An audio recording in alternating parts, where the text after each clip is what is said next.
නමෝ තස්ස භගවතෝ අරහතෝ සම්මා සම්බුද්දස්ස නමෝ තස්ස භගවතෝ අරහතෝ සම්මා සම්බුද්දස්ස නමෝ තස්ස භගවතෝ අරහතෝ සම්මා සම්බුද්දස්ස ඉමස්සේවකෝ ඒතං ආනන්ද අරියස්ස අට්ඨංගිකස්ස මග්ගස්ස අදිවචනං බ්‍රහ්මයානං ඉතිපි ධම්මයානං ඉතිපි අනුත්තරෝ සංගාම විජයෝ ඉතිපීති. ශ්‍රද්ධාවන්ත පින්වත්නි, අපි ඉරිදා ධර්ම දේශනාව සඳහා මාතෘකාව සපයාගත්තේ මග්ග සංයුත්තයේ එන බ්‍රාහ්මණ සූත්‍රයෙන්. මේ බ්‍රාහ්මණ සූත්‍රය මූලික කරගෙන අපි දැන් ධර්ම දේශනා මාලාවක් පවත්වාගෙන යනවා. මේ බ්‍රාහ්මණ සූත්‍රයට ඇත්තටම ප්‍රස්තුත වෙලා තියෙන්නේ බුදුරජාණන් වහන්සේ වැඩ සිටිනා කාලයේදී ආනන්ද ස්වාමීන් වහන්සේ ලැබපු අත්දැකීමක් මූලික කරගෙන බුදුරජාණන් වහන්සේ කරන විවරණයක්. එක්තරා අවස්ථාවකදී ආනන්ද ස්වාමීන් වහන්සේ සවැත් නුවර පිණ්ඩපාතේ වැඩම කරනවා. ඒ වෙලාවේදී උන්වහන්සේට දකින්න ලැබෙනවා ජානුස්සෝනි කියන බ්‍රාහ්මණයෙක් ඒ සවැත් නුවර හරහා යනවා අශ්ව රථයක් පරිහරණය කරමින්. මේ අශ්ව රථය බොහොම සුවිශේෂී අශ්ව රථයක්. ඒක සම්පූර්ණයෙන්ම සුදු පාටින් යුක්ත වෙලා තියෙනවා. ඒකට යොදලා තියෙන අශ්වය සුදු පාටයි, ඒකේ වහලත් සුදු පාටයි, රෝදත් සුදු පාටයි, වටේ ආවරණය කරලා තියෙන ඒ වියන් ආදියත් ඔක්කොම සුදු පාටයි. ඒ තියා මේ බ්‍රාහ්මණයා ඇඳගෙන ඉන්න සලුපිලි පවා සුදු පාටයි. ඉතින් මේ ස්වභාවය දකින්න ඒ නගරවාසීන් මේ රථය පිළිබඳව මේ සැරසීම පිළිබඳව බොහොම මවිතය පළ කරනවා. ඒ වගේම ඒ අයගේ ප්‍රසාදය පළ කරනවා. ඒ අය ප්‍රකාශයක් කරනවා මේක හරියට නිකන් බ්‍රහ්ම යානාවක් වගේ කියලා. දිව්‍ය යානාවක් වගේ කියලා. ඉතින් මේ කාරණාව දකින ආනන්ද ස්වාමීන් වහන්සේ පිණ්ඩපාතයෙන් පස්සේ බුදුරජාණන් වහන්සේගෙන් ප්‍රශ්නයක් නගනවා. ඒ ප්‍රශ්නය තමයි ස්වාමීනි මේ ධර්ම විනය මූලික කරගෙන මෙන්න මේ බඳු යානාවක් පනවන්න පුළුවන්ද? මම මේ වගේ පුදුමාකාර යානාවක් දැක්කා මම මේ පිණ්ඩපාතේ වැඩම කරනකොට ස්වාමීන් වහන්සේට පුළුවන්ද මේ බඳු යානාවක් අපේ මේ ධර්ම විනය අදාළ කරගෙන ප්‍රකාශ කරන්න. එතකොට බුදුරජාණන් වහන්සේ කරන ප්‍රකාශය තමයි අපි අද මාතෘකාව වශයෙන් තබා ගත්තේ. ඉමස්සේවකෝ ඒතං ආනන්ද අරියස්ස අට්ඨංගිකස්ස මග්ගස්ස ආදිවචනං. බ්‍රහ්මයානං ඉතිපි ධම්මයානං ඉතිපි අනුත්තරෝ සංගාම විජයෝ ඉතිපි. ආනන්ද මේ ආරෂ්ඨාංග මාර්ගයට කියන තවත් සමාන වචනයක් තමයි බ්‍රහ්මයානය කියලා කියන්නේ. ධර්මයානය කියලා කියන්නේ.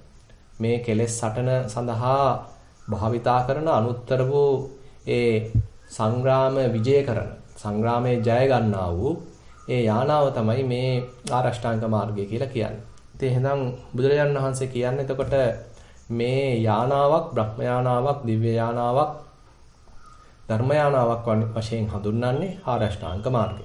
ඒත් අපි ආරෂ්ඨාංග මාර්ගය මූලික කරගෙන දේශනා මාලාවක් දැන් පවත්වාගෙන යනවා. ඒකේ දැන් අපි මේ වෙනකොට සම්මා දිට්ඨිය ගැන දේශනා කළා.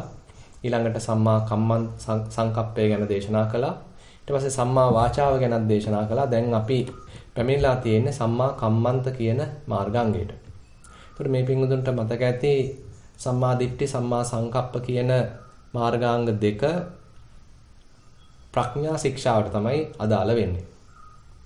ඊළඟට සම්මා වාචා, සම්මා කම්මන්ත, සම්මා ආජීව කියන මෙන්න මේ මාර්ගාංග තුන සීල ශික්ෂාවට තමයි අදාළ වෙන්නේ. ඉතින් එතකොට දැන් අපි ගත කරන්නේ සීල ශික්ෂාව මූලික කරගෙන කරන විග්‍රහයක. ඒතර සීල ශික්ෂාවේ අංග තුනක් තියෙනවා. සම්මා වාචා, සම්මා කම්මන්ත, සම්මා ආජීව. ඒකෙත් දැන් අපි ගත කරන්නේ සම්මා කම්මන්ත කියන මෙන්න මේ මාර්ගාංගය සාකච්ඡා කරමින්. අපි එතකොට ගිය සතියේදී ඉදිරිපත් කළා මූලික හැඳින්වීමක් සම්මා කම්මන්තය ගැන. ඉතින් එතෙන්දී අපිට මුලින්ම දැනගන්න අවශ්‍ය වුණා මොකද්ද මිච්ඡා කම්මන්ත කියලා කියන්නේ. වැරදි හැසිරීම කියලා කියන්නේ කුමක්ද? ඒක බුදුරජාණන් වහන්සේ විස්තර කරන්නේ පාණාතිපාතෝ අදින්නාදානං කාම මිච්ඡාචාරෝ කියලා තමයි බුදුරජාණන් වහන්සේ විස්තර කරන්නේ. ඉතින් එතකොට ඒ ප්‍රාණඝාතය ගැන අපි ටිකක් සාකච්ඡා කළා. කොහොමද කෙනෙක් ප්‍රාණඝාතයක් කරන්නේ, මොන මොන අංග සම්පූර්ණ වුණොත්ද යාට ප්‍රාණඝාත අකුසලයක් සිද්ධ වෙන්නේ. ඒ වගේම අදින්නා දාණය කියන එක ගැනත් අපි කතා කළා. මොන මොන අංග සම්පූර්ණොත්ද සොරකම් කිරීමක් සිද්ධ වෙන්නේ, කොයි ආකාරයෙන් මිනිස්සු හොරකම් කරනවද? මොන විදිහේ උපක්‍රම පාවිච්චි කරනවද? ඒවා ගැනත් අපි ටිකක් සාකච්ඡා කළා. ඊට පස්සේ කාමෙහි වරදවා හැසිරීම ගැනත් අපි ටිකක් සාකච්ඡා කළා.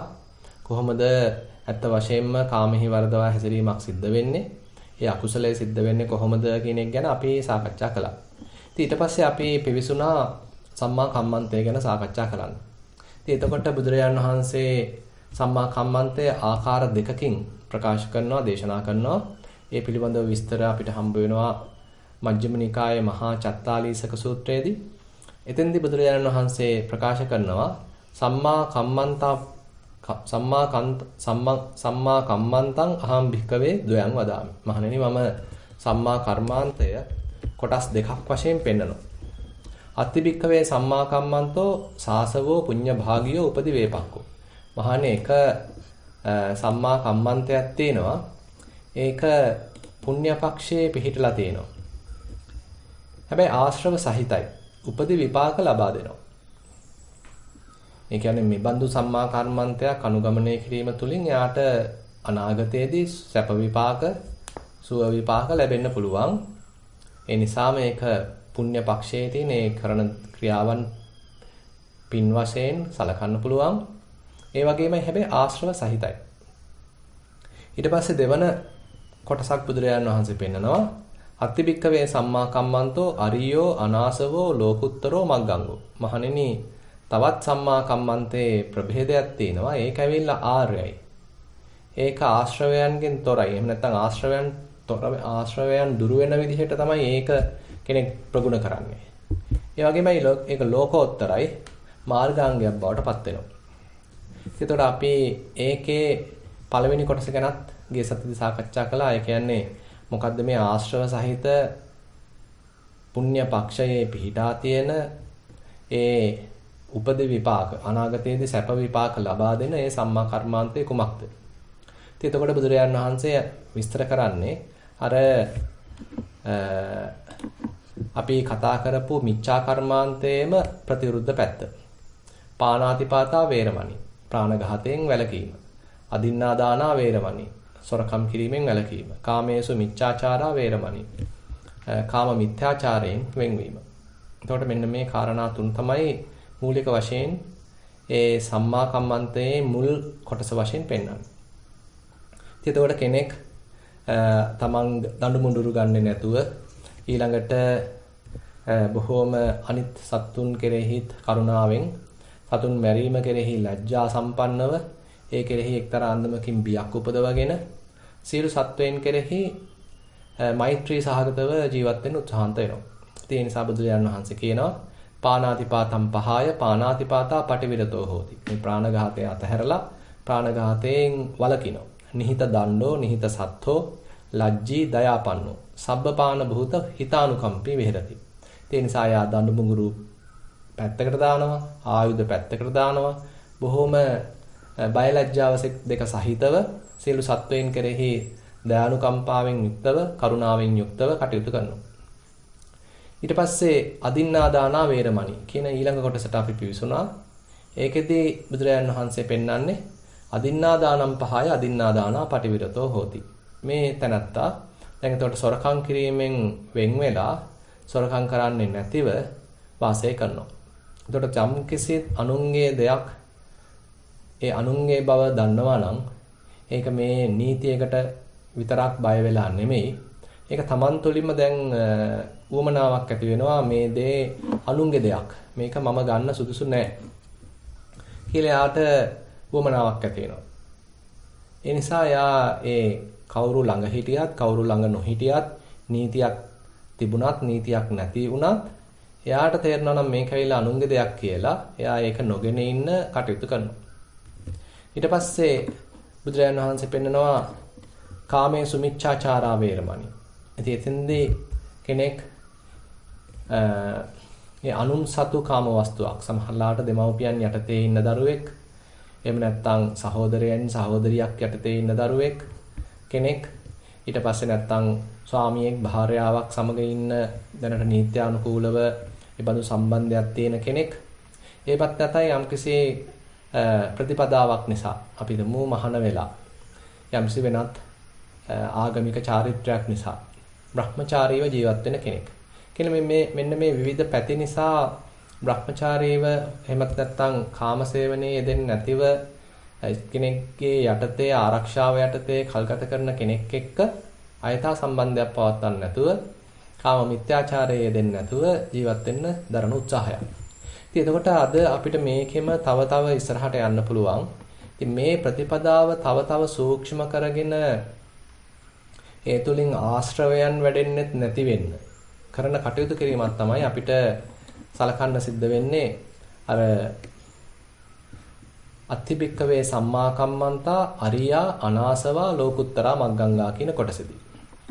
මොකද දැන් මෙයා ප්‍රතිපදාවක් වශයෙන් මේ කටයුත්ත දිගට කරගෙන යනවා. එයා සතුන් ඝාතනය කරන්නේ නැතිව එයා පුළුවන් තරම් සියලු සත්වයින් කෙරෙහි කරුණාවන්තව කටයුතු කරනවා. අපි තුමු මෛත්‍රී භාවනාවකුත් වඩනවා. ඉතින් එයාට දැන් අනිත් සත්වයින් කෙරෙහි මෛත්‍රියක් කරුණාවක් තියෙනවා. ඒ නිසා එයාගේ හිතේ විහිංසා සංකල්පනාවක් පහළ වෙද්දී ඊළඟට ව්‍යාපාද සංකල්පනාවක් පහළ වෙද්දී ඒක එයා හිතේ තියාගන්න නැතුව ඒක දුරු කරලා දානවා. ඒ නිසා අපිට තේරෙනවා මෙතෙන්දී ඒකාතකින් සම්මා දිට්ඨියක් සම්මා සංකප්පයක් ඒ ප්‍රඥාවෙන් ලැබෙන යම්කිසි අනුග්‍රහයකුත් ලැබෙනවා. ඒ වගේමයි ඒ සඳහා යා වීරයෙකුත් දරනවා. සමහර ලාවට ඇතැම් වෙලාවෙදී එයාගේ හිතෙන් එනවා සතෙක් මරන්න, හොරකමක් කරන්න, කාමමිත්‍යාචාරයේ යෙදෙන්න සමහරලාට කැමැත්තක් ඇති වෙනවා. නමුත් ඒක ඔස්සේ යන්නේ නැතුව ඒක අනුමත කරන්න යන්නේ නැතිව ඒකේ තියෙන බරපතලකම, ඒකේ තියෙන වරද තේරුම් අරගෙන නිවැරදිව කාලය ගත කරන්න එයා උත්සාහයක් දරනවා, වීරයක් දරනවා. ඒ නිසා වීරයත් මෙතෙන් සම්බන්ධයක් තියෙනවා. එතකොට එහෙනම් ඊටත් අමතරව එයා හිත ගැනත් අවධානයෙන් ඉන්න අවශ්‍යයි. මේ මොහොතේ මොකද්ද සිද්ධ වෙන්නේ? තමන්ගේ හිතේ යම්කිසි පෙළඹවීමක් එහෙමත් නැත්නම් එක්තරා අන්දමකින් හිතේ ඇති වෙන ලොකු ආසාවක්, ඒ ආසාවට වහල් වීමක් වගේ දෙයක් සිද්ධ වෙන්න පුළුවන්ද කියලා හැමතිස්සෙම හිත ගැනත් සෙවිල්ලෙන් ඉන්න එයාට සිද්ධ වෙනවා. ඒ නිසා බුදුරජාණන් වහන්සේ කියනවා මේ සම්මා කම්මන්තය ටික ටික ප්‍රතිපදාවක් වශයෙන් එයා වඩනකොට ඒක තනියෙන් යන ගමනක් නෙමෙයි යාට තියෙන්නේ. එතෙන්ට එකතු වෙනවා සම්මා දිට්ඨියත්, සම්මා වායාමයත්, සම්මා සතියත්. එතකොට සම්මා දිට්ඨිය කියන එක එතකොට එහෙනම් පූර්වාංගම වෙනවා. සම්මා දිට්ඨියෙන් තමයි නිවැරදි එල්ලේ ලබා දෙන්නේ. මොකද්ද මිච්ඡා කර්මාන්තය, මොකද්ද සම්මා කර්මාන්තය කියලා මේ නිවැරදි අවබෝධය, ඒ දැනුම, ඒ දර්ශනය, ඒ දැක්ම ලබලා දෙන්නේ සම්මා දිට්ඨියෙන්. ඒතරේ ආයෙක දන්නේ නැත්නම් මොකක්වත් කරන්න බෑ. අපි තුන් කවුරුවත් දන්නේ නැහැ, යම් කෙනෙක් දන්නේ නැහැ මේ සතුන් මරුවාම පවක් සිද්ධ වෙනවා අය. ඒක Tamanටත් අනුන්ටත් අහිතකරය, හානිකරය කියන එක කවුරුවක්වත් දන්නේ. ඒ තැනත්තා දන්නේ නැත්නම් එයා ඒක ඔහේ පිළිපදිනවා. ඒ නිසා එයාට ඒ බඳු අවබෝධයක් අවශ්‍ය වෙනවා. එතකොට යම් කෙනෙක් ඒ අවබෝධය ලබා තිබීම එහෙමනම් වැදගත්. මේ මිච්ඡා කර්මාන්තයක් කියන්නේ කුමක්ද කියන අවබෝධය.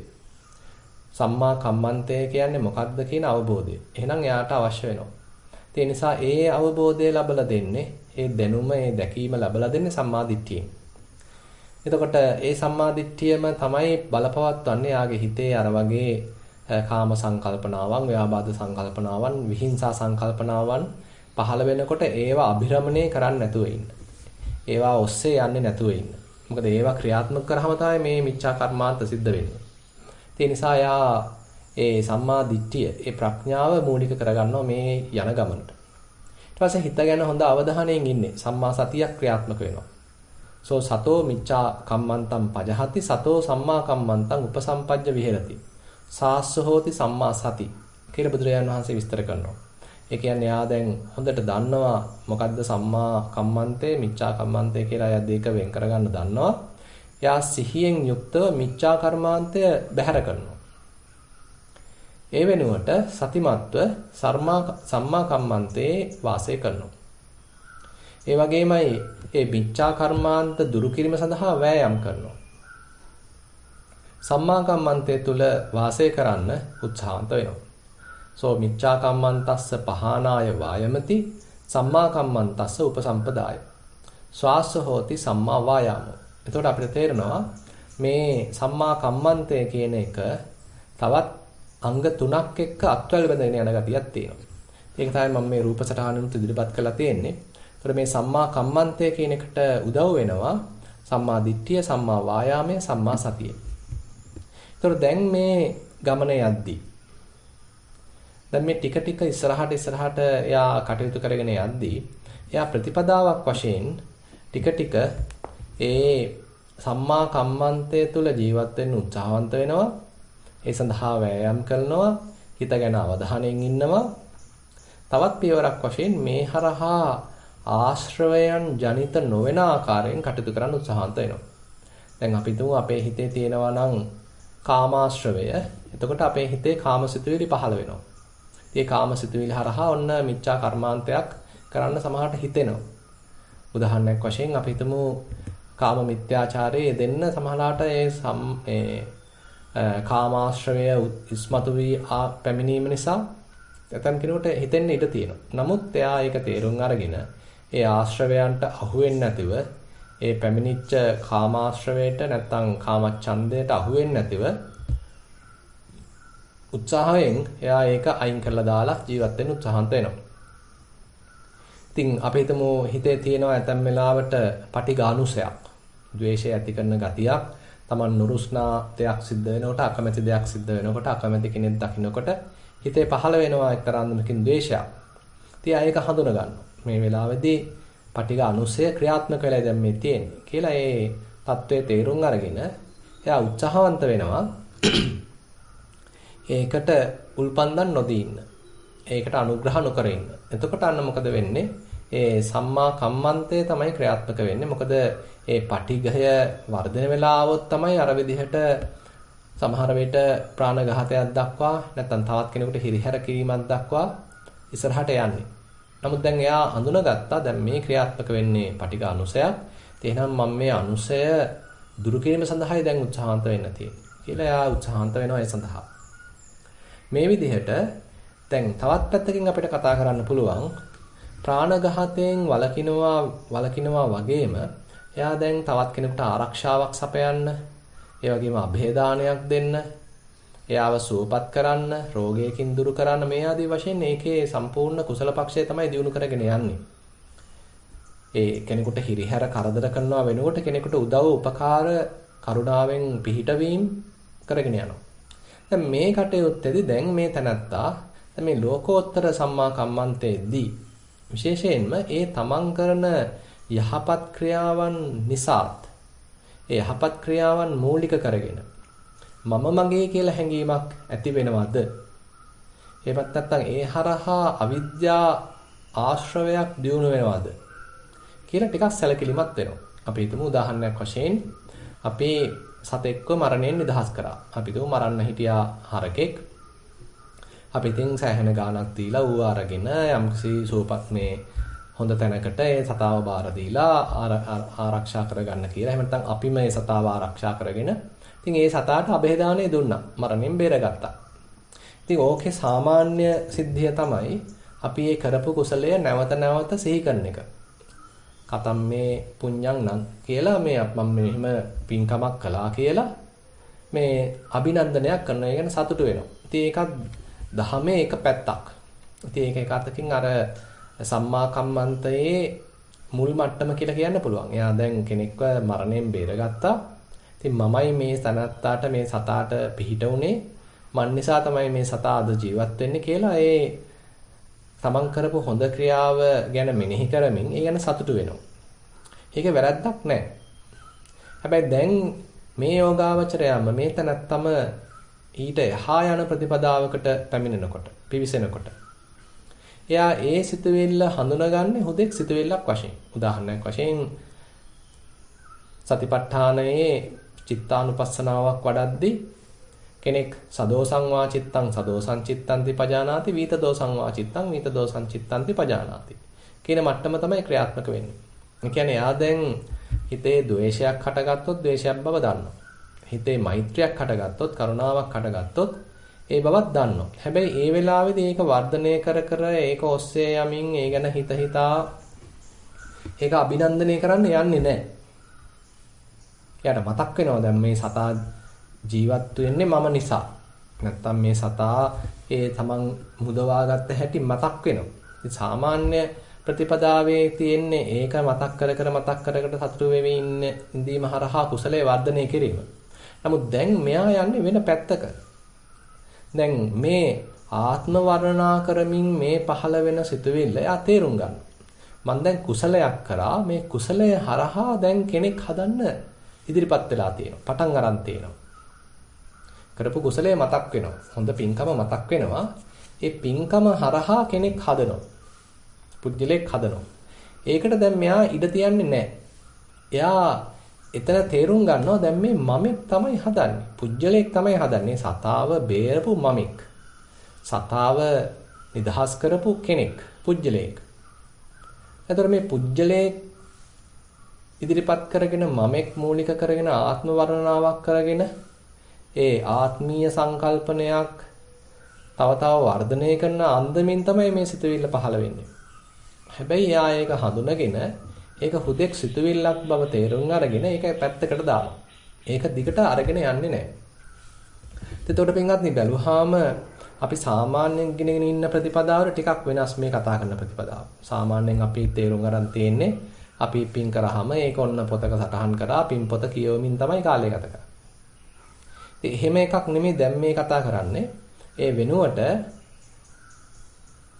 කුසල අකුසල් දෙකම පැත්තකට දාන ප්‍රතිපදාවක් මේ කතා කරන්නේ.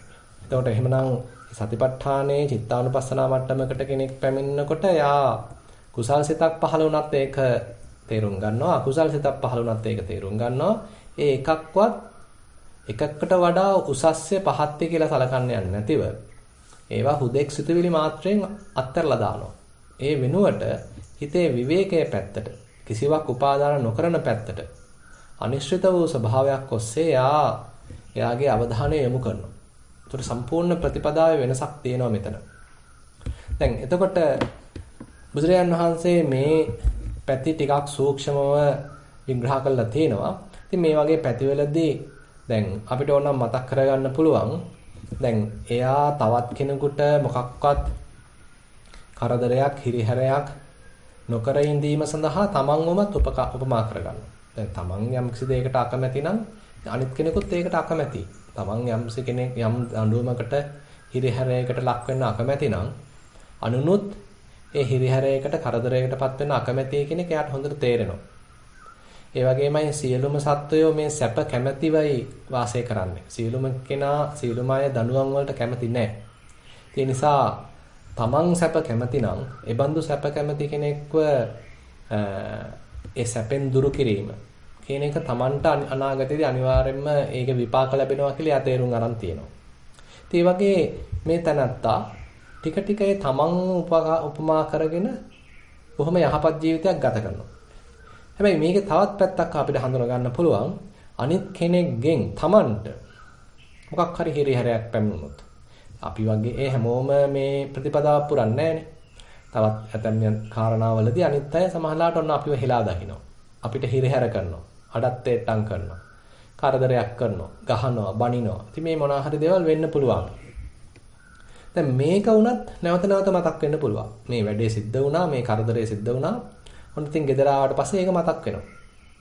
ඒක මතක් වෙනකොට අන්න ආයෙත් හිතේ ද්වේෂයක් ඇවිස්සෙනවා. ආයෙත් ගිහිල්ලා පලි ගන්න හිතෙනවා. එක ටික කරන්න හිතෙනවා. ඉතින් මේක තමයි සාමාන්‍යයෙන් සිද්ධ වෙන්නේ.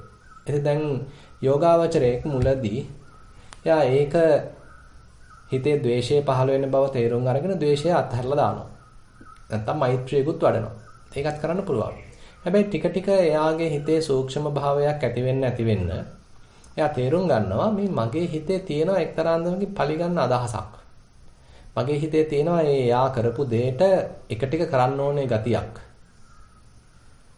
අන්න ඒ එකට එක කරන ගතිය සාරම්භය කියලා කියනවා. ඒ එකට එක කරන ගතිය මගේ හිතේ නැත්තම් ඒක දුරු කරගන්න පුළුවන් නම් එහෙමනම් මගේ හිත නිවාගෙන තැම්පත් කරගෙන සැහැල්ලුවෙන් ජීවත් වෙන්න අවකාශයක් තියෙනවා. කියලා දැන් මේ යෝගාවචර තව එක අතකින් මේ හිතේ පහළ වෙන සිතුවිලි වල ඒ තියෙන සූක්ෂම පැති විග්‍රහ කරලා බලනවා. යා විමසලා බලනවා. ඉතින් මේ කාරණාව ගැන හරි ලස්සන ගාතාවක් එනවා ධම්මපදයේ.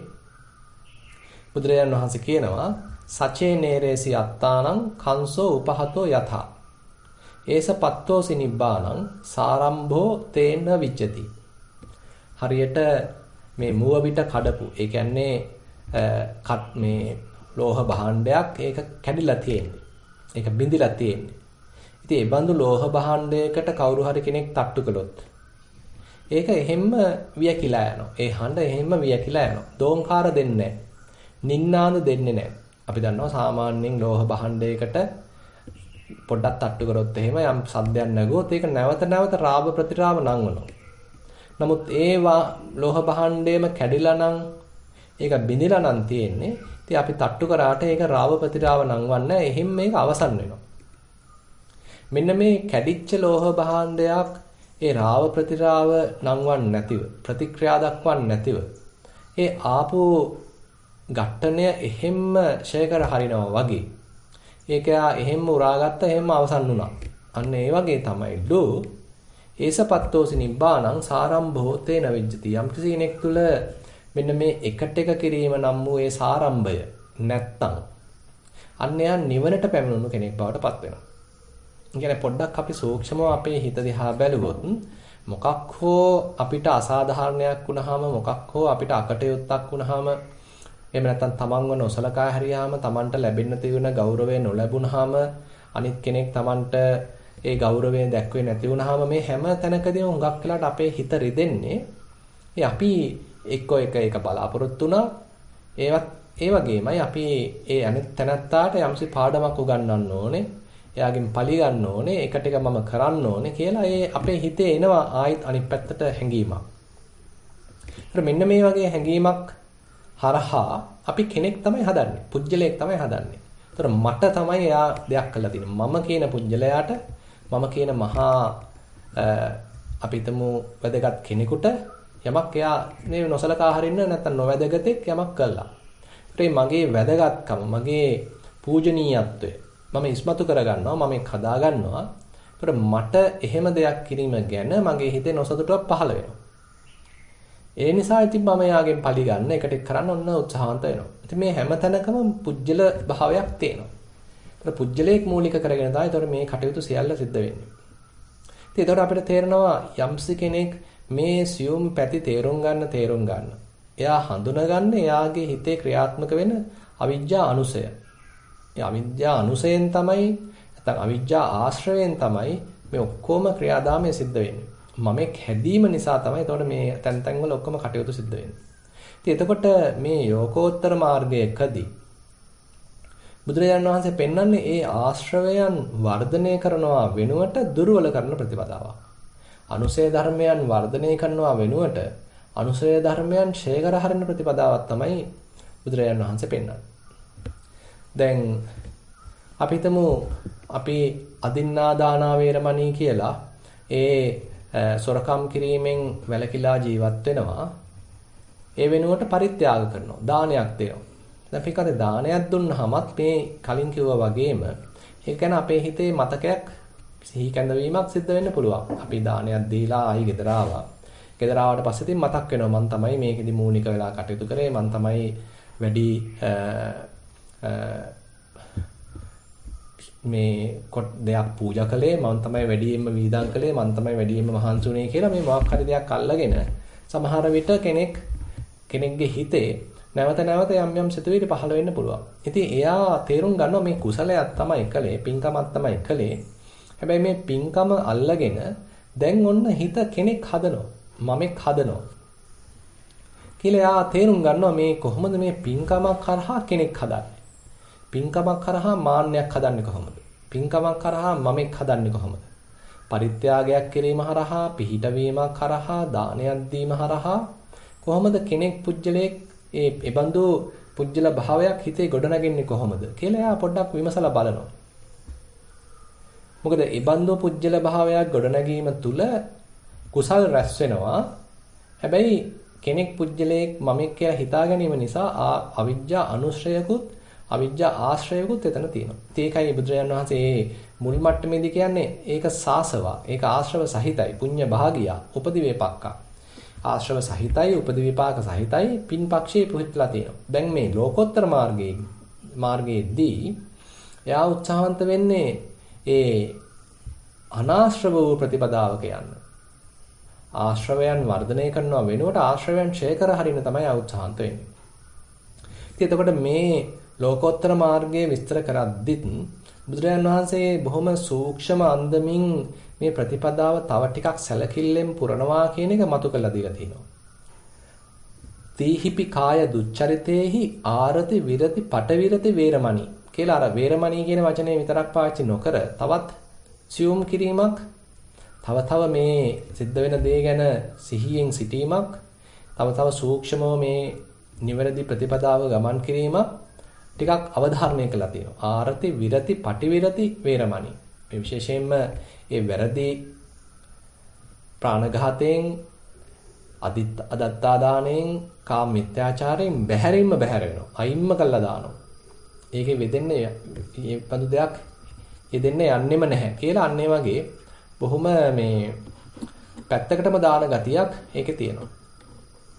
ඊට පස්සේ අපිට ඕනනම් තව පිවිසෙන්න පුළුවන් දැන් අදින්නා දානා වේරමණී කියන එක එහෙම ගත්තාම එතන තියෙන හුඟක් දුරට ඒ තනත්තාගෙන තේ යෝගාවචරයාගේ දැන් හිතේ රජ කරන එක්තරා අන්දමකින් අවංකකමක් කියලා කියන්න පුළුවන්. එයා තව කෙනෙක් ඉන්දැද්දී කියලාවත් එහෙම නැත්නම් මෙතන නීතියක් තිබුණා කියලාවත් නෙමෙයි දැන් ආරක්ෂා වෙන්නේ. තමන්ගේම හිතේ පහළ වෙන අවංකකම හරහා තමයි දැන් එයා ආරක්ෂා වෙන්නේ.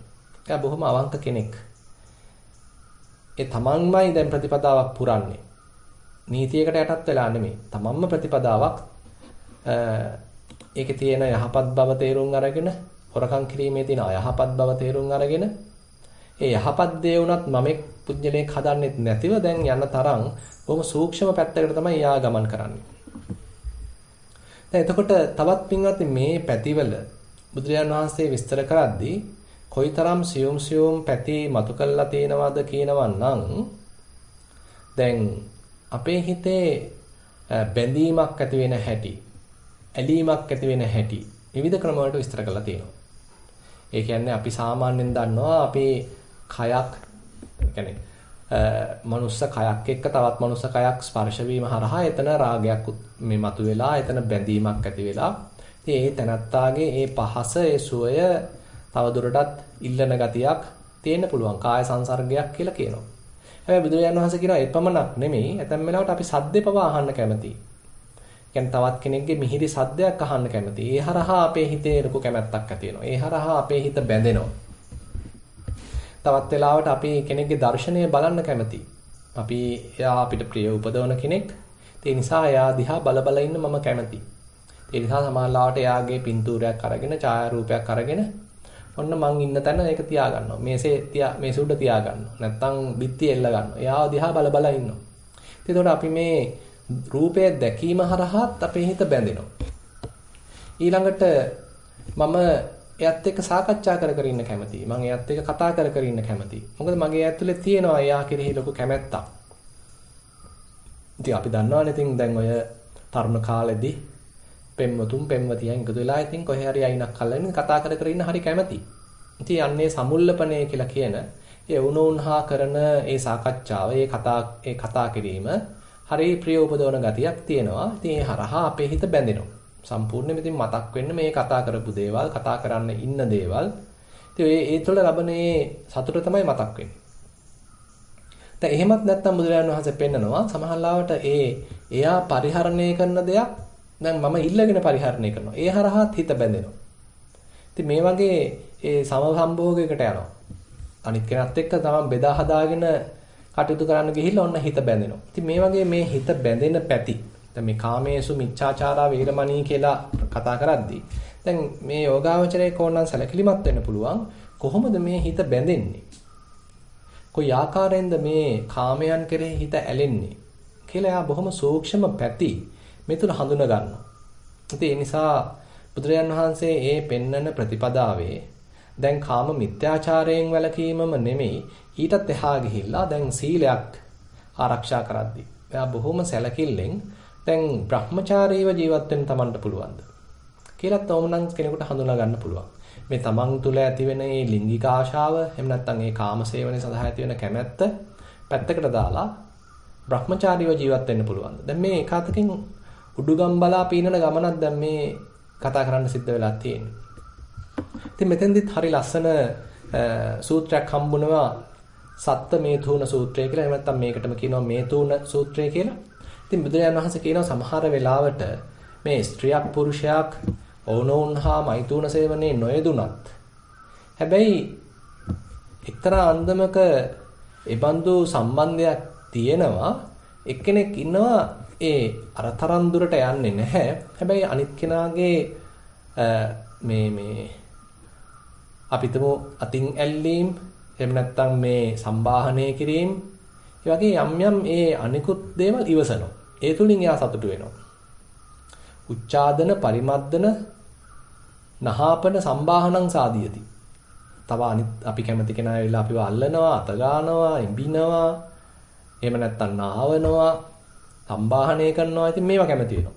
හැබැයි ඉතින් අර කතහැරලා තියෙන්නේ. සම්පූර්ණේ මෛතුන සේවනයේට යන්නේ නැහැ.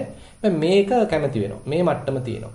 දැන් බුදුරජාණන් වහන්සේ කියනවා කෙනෙක් සූක්ෂම ප්‍රතිපදාවකට පිවිසෙනකොට ඒ සම්පූර්ණ කාමයන් අතහැරලා දානකොට මේ දැන් මේ කියපු දේත් අතහැරලා දානවා. එයා අර වගේ අතින් අල්ලා ගැනීම එහෙමත් නැත්නම් ඒ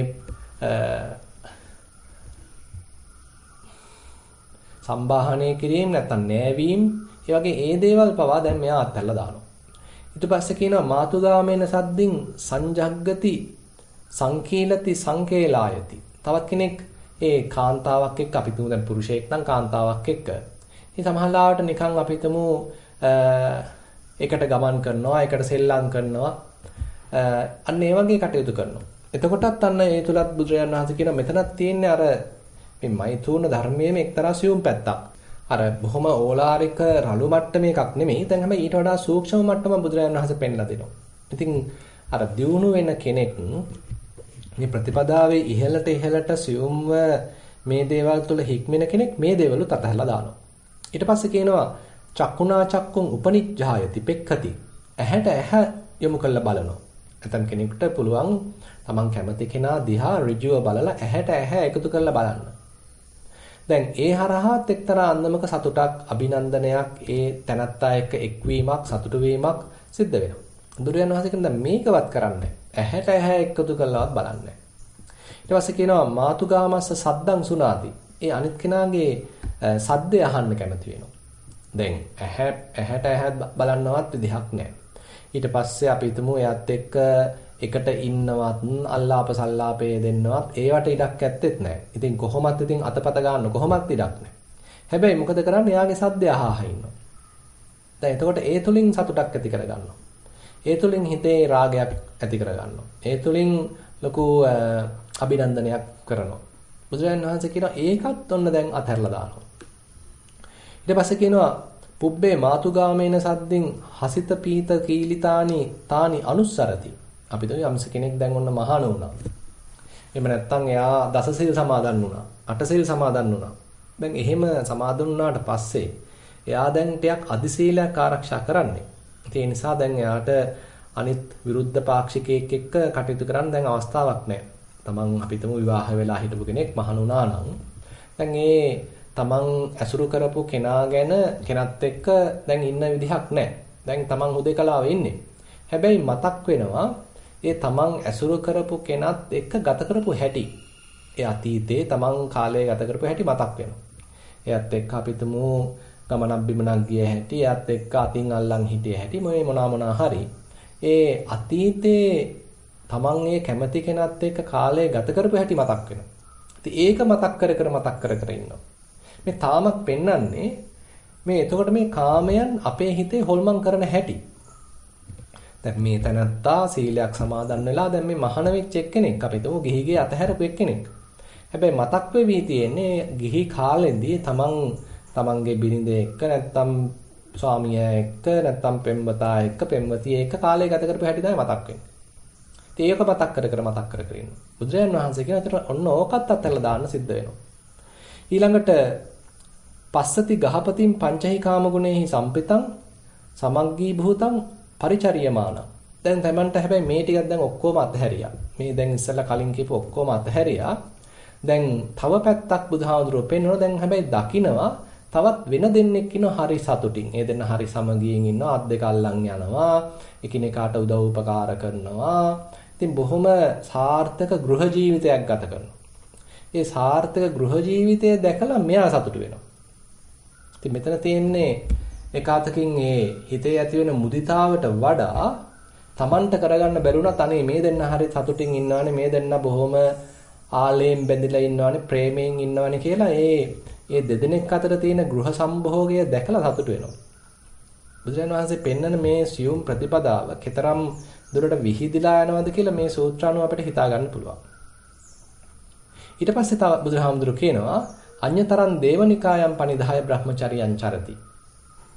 දැන් මෙයා මේ සීලයක් පුරන්නේ ප්‍රතිපදාවක් වඩන්නේ මොකක් හරි කාමයක් අරමුණු කරගෙන. ඊළඟ භවයේදී මට දිව්‍යාත්ම භාවයක් ලැබෙන්න. ඊළඟ භවයේදී මට ඊටාම හොඳ ශාස්ත්‍රීය සැප සම්පත් තියෙන බොහොම ආඩ්‍ය වූ පොහොසත් තැනක උපදීමක් ලබන්න.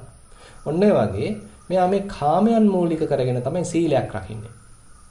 මේ විදිහට සියුම් කර කර බුදුරජාන් වහන්සේ ඒ කාමයන් ගැන අපේ හිතේ ඒ තියෙන සැඟවිලා තියෙන විවිධාකාර සතුටු වීම, අගය කිරීම ඒ ඔක්කොම මතු කරලා පෙන්නලා තියෙනවා. ඒ නිසා බුදුරජාන් වහන්සේ කියනවා භාගතුන් වහන්සේ මේ සියල්ලම දුරු කළා දැම්මා.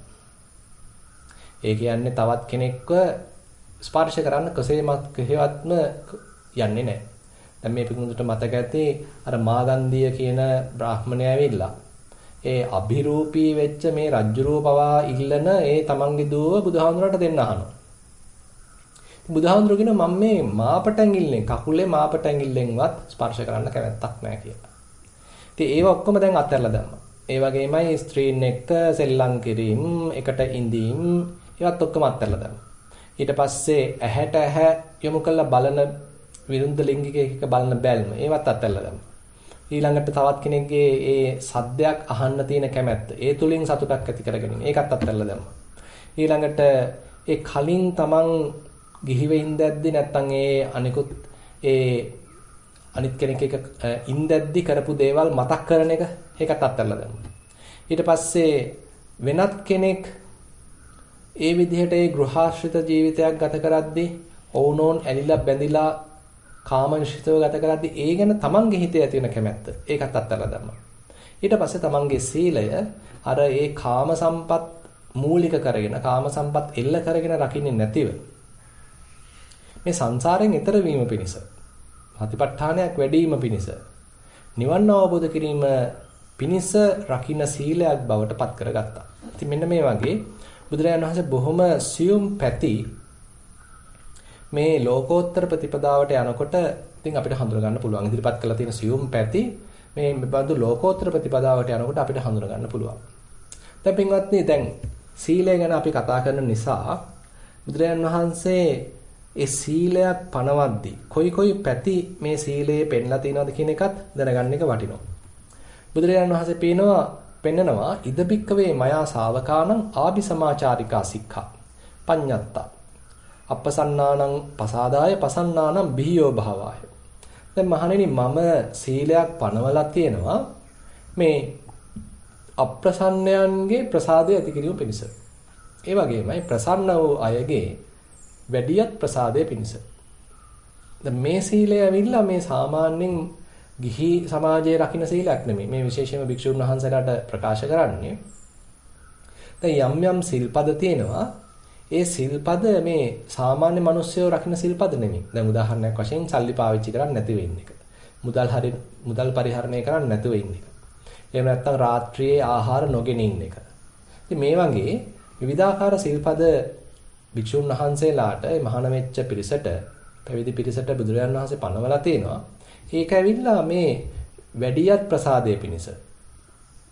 ඒ අනිත් අය වගේ ගිහි ප්‍රතිපදාවක් මේ තැනත්ත දැන් කරන්නේ නැහැ. ඒ වෙනුවට දැන් වෙනත් පැත්තක දැන් එයා ගමන් කරන්නේ. එයා මුදල් පරිහරණය නොකර ඉන්නවා. රැයට කන්නේ නැතිව ඉන්නවා. ඉතින් ඒ වගේ බොහොම සීල්පද රාශියක් තියෙනවා. බුදුරජාණන් වහන්සේ කියන්නේ ඒකට ආභි සමාචාරික සික්ඛා. ඒ සීල්පද රැකීම තුළින් හරි සොයන් සීලයක් එහෙම නැත්නම් විනයනයක් එහෙම නැත්නම් තමන් තුළ ඇතිවන සතිය මූලික කරගත්ත සීලය මූලික කරගත්ත ප්‍රතිපදාවක් ඒ වගේමයි තමන් තමන්ගේ සබ්‍රහ්මචාරයෙන්ට කරන උපකාරයක්, ඒ වතප්පිළිවෙතක්. ඒ වගේ දේවල් තමයි මේ ප්‍රඥප්ති සීලයේ තියෙන්නේ.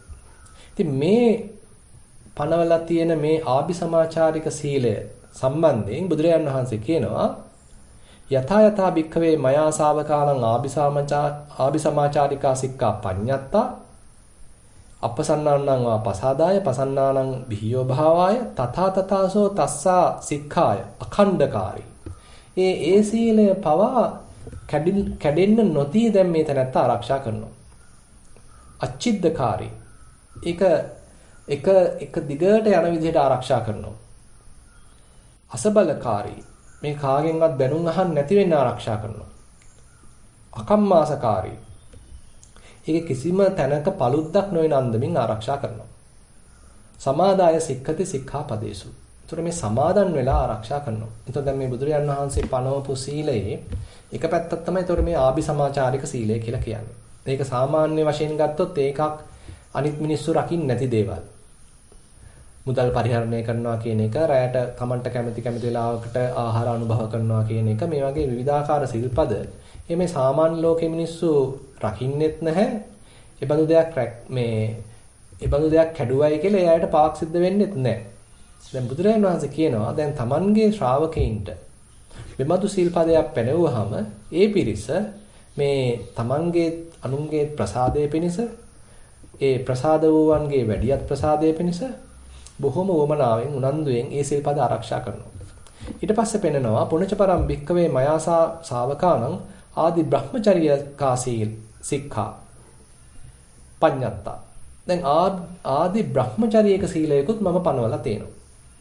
දැන් බුදුරජාණන් වහන්සේ ආදි බ්‍රහ්මචර්යයක සීලයක් කියලා විශේෂයෙන්ම මේ ආධ්‍යාත්මික ජීවිතයට එබඳු ප්‍රතිපදාවකට අත්‍යවශ්‍ය වෙන සීලයක් පනවලා තියෙනවා. ඒවා විශේෂයෙන්ම කැඩුවොත් තනිකර මේ තමන්ගේ බ්‍රහ්මචර්ය ජීවිතයට හානි සිද්ධ වෙනවා, paluddක් සිද්ධ වෙනවා. එහෙම නැත්නම් ඒ සීලෙන් සම්පූර්ණයෙන් පිරිහෙනවා, පවකුත් සිද්ධ වෙනවා. උදාහරණයක් වශයෙන් අපි හිතමු සතෙක් මරණ එක, මිනිස්සෙක් ඝාතනය කරනවා කියන එක, එහෙම නැත්නම් මෛතුන සේවනයේ යෙදෙනවා කියන එක, හොරකමක් කරනවා කියන එක.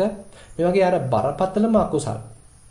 ඒවා බුදුරජාණන් වහන්සේ ආදි බ්‍රහ්මචර්යයක සීලයක් වශයෙන් ඒ සමන් වහන්සේගේ ශ්‍රාවකයන්ට පනවනවා. එතකොට ඒ ශ්‍රාවකයෝ බුදුරජාණන් වහන්සේ ඒ සියලු දුක් කෙලවර කිරීම පිණිස පනවපු ඒ සීලය. දැන් කලින් සීලය නම් විශේෂයෙන්ම ඒ අප්‍රසන්න වූ අය ප්‍රසාදය ඇති කර ගැනීම පිණිස, ප්‍රසාද වූවන්ගේ වැඩියත් ප්‍රසාදය පිණිස තමයි ඒක පනවලා තියෙන්නේ. හැබැයි මේක එහෙම නෙමෙයි. මේ ආදි බ්‍රහ්මචර්යයක සීලය කියන එක විශේෂයෙන්ම සියලු දුක් ක්ෂය කිරීම සඳහායි පනවලා තියෙන්නේ. ඉතින් එතකොට එබඳු ඒ සියලු දුක් දුරු කිරීම සඳහා පනවපු ඒ සීලය බුදුරජාණන් වහන්සේ කියනවා කෙනෙක් ආරක්ෂා කරනවා කොහේවත් paluddක් නොවන අන්දමින්. ඒ වගේමයි කොහේවත් හැලහැප්පීමක් සිද්ධ නොවන අන්දමින් එක දිගට පිරිසුදු සීලයක් වශයෙන් ආරක්ෂා කරන්න උත්සාහවන්ත වෙනවා. ඉතින් මේ විදිහට බුදුරජාණන් වහන්සේ තමන් වහන්සේ පනවපු සීලය ගැන විවිධ තැන්වලදී විශේෂයෙන් මතු කරලා තියෙනවා. ඒ නිසා භික්ෂුන් වහන්සේලාට විශේෂයෙන් මතක් කරනවා සම්පන්න සීලා භික්ඛවේ විහෙරත. සම්පන්න පාතිමොක්ඛා. පාතිමොක්ඛ සංවර සංගුතා විහෙරත. ආචාර ගෝචර සම්පන්න. අනුමත්තේසු වජ්ජේසු බය දස්සාවි. සමාදාය සික්ඛත සික්ඛාපදේසු. ඉතින් මේ විශේෂයෙන්ම හුඟක් සේනාසනවල ඒ පොහොය කරද්දී පොහොය කරලා අවසන් වෙලා මේ ගාථාව ප්‍රකාශ කරනවා. සම්පන්න සීලා භික්ඛවේ විහෙරත. මහණෙනි හොඳට සිල්වත්ව වාසය කරන්න. සම්පන්න පාතිමොක්ඛා.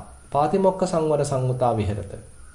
මේ ප්‍රාතිමෝක්ෂ සංවර සීලය ආරක්ෂා කරන්න. දැන් භික්ෂුන් වහන්සේලාට උපසම්පදා වුණාට පස්සේ ප්‍රාතිමෝක්ෂ සංවර සීලය තමයි තියෙන්නේ. ඒතකොට මේ ප්‍රාතිමෝක්ෂ සංවර සීලය උමනාවෙන් ආරක්ෂා කරන්න. අනුමත්තේසු වජ්ජේසු බය දස්සාවේ. මේ පුංචි හෝ සිල්පදයක් කැඩීමේ බියක් ඇති කරගෙන. ඒ පුංචි හෝ වරදක් කිරීමේ බියක් ඇති කරගෙන වාසය කරන්න. සමාදාය සික්ඛත සික්ඛාපදේසු.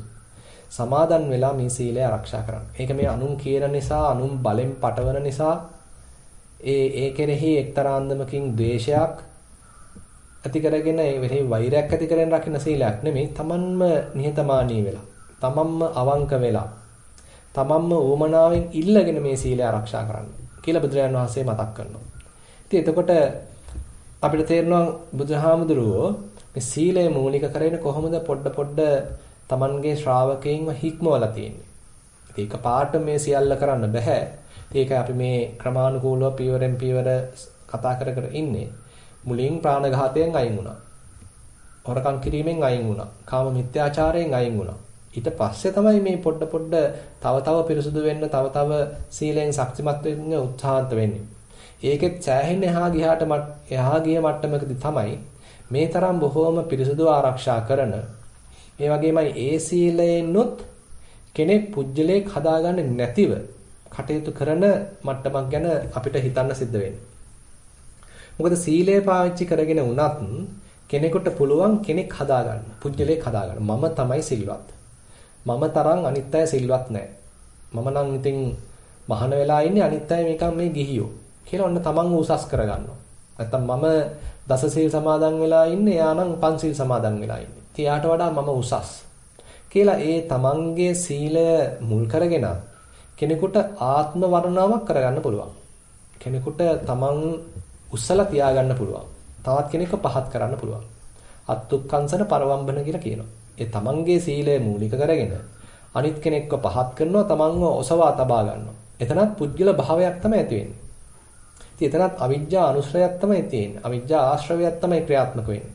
ඉතින් එතකොට බුදුරජාණන් වහන්සේ පෙන්වන මේ එක පැත්තකින් කියනවා ලෝකෝත්තර ප්‍රතිපදාවකදී ඒ සීලයවත් පාවිච්චි කරන්නේ නැහැ ආත්ම වර්ණාවක් පිණිස. කෙනෙක් පුජ්‍යලයක් වශයෙන් හුවා දක්ව ගන්න පාවිච්චි කරන්නේ නැහැ. තවත් කෙනෙක්ව හෙලා දකින්න පාවිච්චි කරන්නේ නැහැ.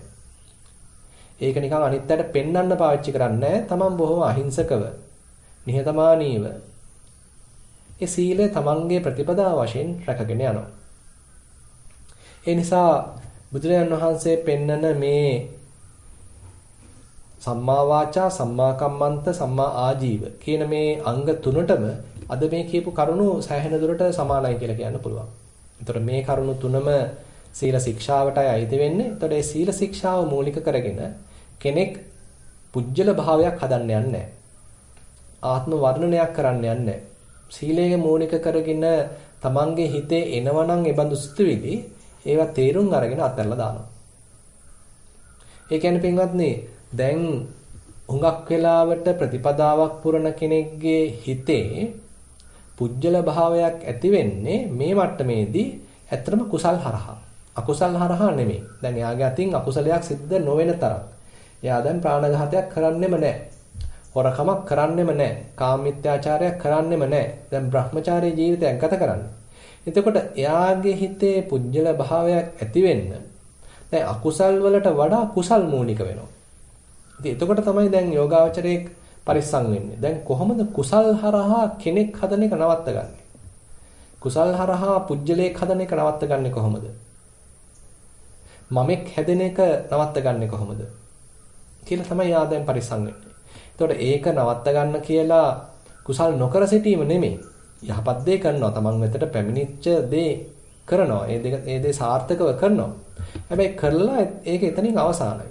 ඒක මතක් කර ඒ ගැන පොත් ලියලිය ඒ ගැන වර්ණනා කර ඒ ගැන අනිත් අයටත් කියාපාමින් එහෙම ඉන්න ගතියක් දැන් මේ යෝගාවචරය තුළ නැහැ. ඒතර ඒ නිසා අපි මේ කතා කරපු ඒ බුදුරජාණන් වහන්සේ පෙන්නන ඒ නිවැරදි සම්මා කම්මන්තයක් තව විවිධ සූක්ෂම පැති ඔස්සේ දියුණු කරන්න යෝගාවචරයට අවස්ථාවක් තියෙනවා. අන්න ඒ බඳු ප්‍රතිපදාවක් ආරක්ෂා කිරීම සඳහා ඒ බඳු ප්‍රතිපදාවක් තවදුරටත් දියුණු කිරීම සඳහා අද දින ධර්ම දේශනාවෙන් යම්කිසි මඟ පෙන්වීමක්, දිරිගැන්වීමක් සිදු වේවා කියලා ප්‍රාර්ථනා කරමින් අද ධර්ම දේශනාව අවසන් කරනවා. සියලු දෙනාටම තෙරුවන් සරණයි.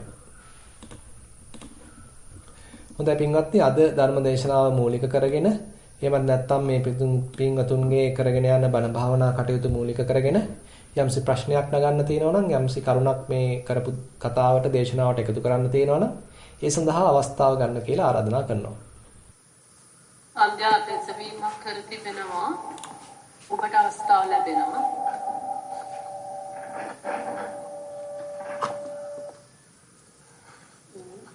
ගෞරවනීය ස්වාමීන් වහන්සේ ඔබට වහන්සේට ඇහෙනවද මම කතා කරනවා? ඇහෙනවා. කියන්න. ස්වාමීන් වහන්සේ සිකුරාද මම වැඩ ඇරිලා ගෙදර පැමිණීමෙන් සිටියෙමි. මගේ මේ භාවන වාර්තාව ඉදිරිපත් කරන්නම්. අධිවේවිකී මාර්ගයට පිවිසුමක් මට හමු වෙයි. මම එයට ප්‍රවේශ නොවන නමුත් ඒ මාර්ගයේ දිගටම යා යුතුය. මා හදිසියෙම දැක්කේ රෙඩ් සිග්නල් වැටී ඇති බවයි. තදින් බ්‍රේක් ගසා රිය නවත්වා ගතිමි. මීට සති 3කට පෙරද එලෙස රෙඩ් සිග්නල් වැටී තිබියදී එය නොදකා මම රිය ධාවනය කළෙමි. මේ වැඩවිට හිත කය සමගම රැඳී ඇත. එහෙ මෙහෙ නොයයි. ඇඟට බර ගැටියක් දැනේ. සක්මන් භාවනාවේ පමණක් යෙදිමි. පාදයේ පොළවට ස්පර්ශ වී යටිපතුලේ පල්ලිහා කෙළවර සිට ඉදිරියට ස්පර්ශයේ පැමිණීමත් ඊට ඇඟිලි තුඩුවල දායකත්වයක් ඒ පාදයෙන් අනෙක් පාදයට වන හුවමාරුවත් අධ්‍යයනය කරමි. මේ අතර ඇස්ටේරියා මල් සුවඳ දැනීම කුණි සතුන්ගේ හැඬ මට පරිබාහිර කල්පනා එන්නේ කෙසේද යන්න පිළිබඳව අවධානයෙන් පසුවෙමි. සක්මනේදී හීන් විදුලි සැරේ හිසෙහි වරින් වර පැතිරෙයි. මම කියා කෙනෙක් අර්ථ නොදැක්වෙන සේකි. සීමා බන්ධන නැත. මමද විශ්වයේ කොටසක් ලෙස දකිමි. කයත් සමග සිතෙහි සම්බන්ධයක් නොමැති බවක් වැටහි. නිරායාසයෙන් කාර්යයන් කිරීමේදී සිහිය පැමිණේ. අනිත්‍යයේ කාර්යයන් ගණන් නොගෙන සිටීමේ ස්වභාවයක් ඇත. සිතද අරමුණු ඔස්සේ දිවීම නවතා ඇති සේකි. මූවිස් නිවුස් බැලීම නැවතී ඇත. කාර්යාලීය ගැටීම්වලදී විපාක ධර්මතාවයයි සිතට නැගේ.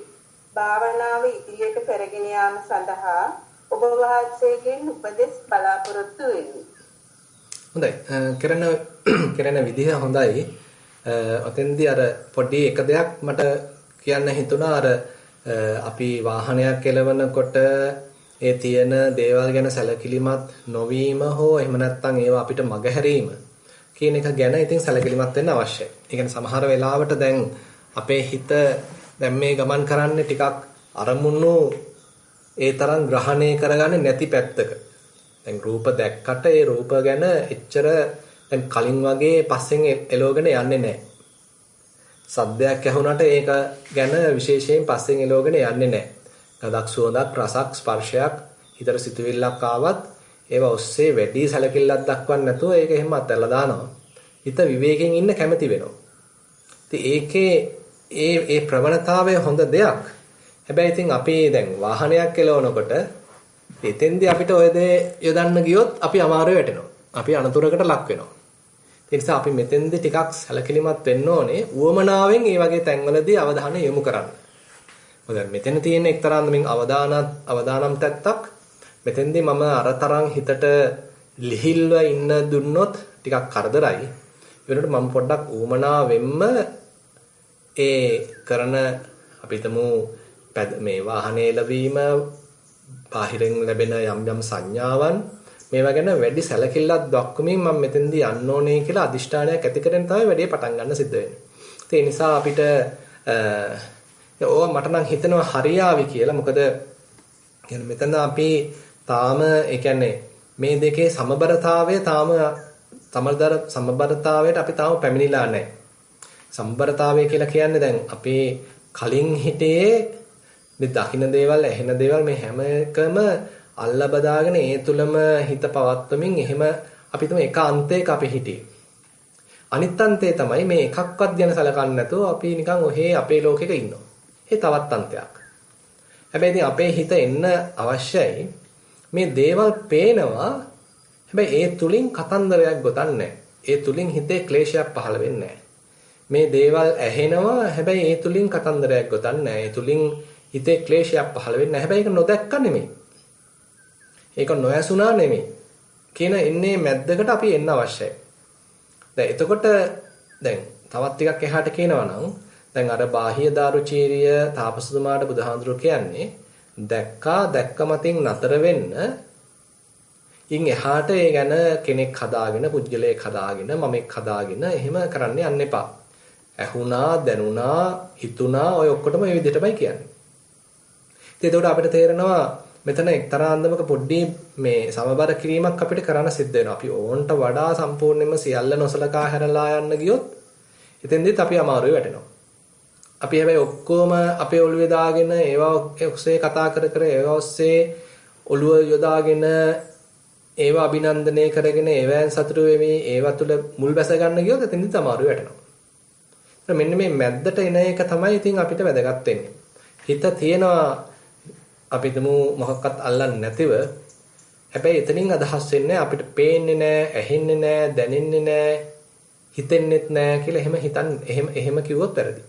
මේ ඔක්කොම දේවල් සිද්ධ වෙනවා, ඒවා පේනවා, ඇහෙනවා, දැනෙනවා, හිතට ලාවට සිතුවිලි එනවා.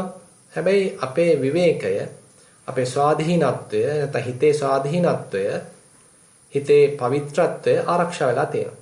ඒ නිසා ඒ ගැන පොඩ්ඩක් සැලකිලිමත් වෙන්න ඉතිරි ටික නම් කරන විදිය හොඳයි. යන විදිය හොඳයි.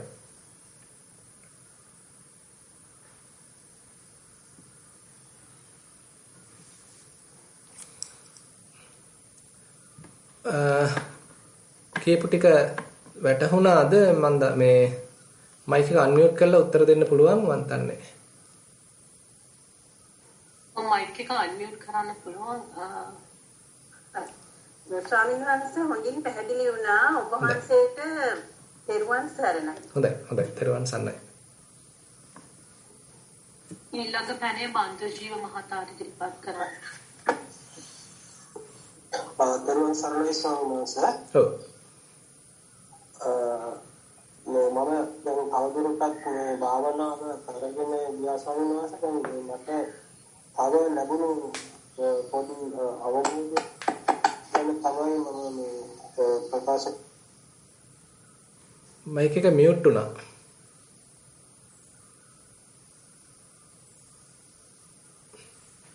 බන්දුජීව මහත්තයා අපිට ඇහෙන්නේ නැතුව ගියා.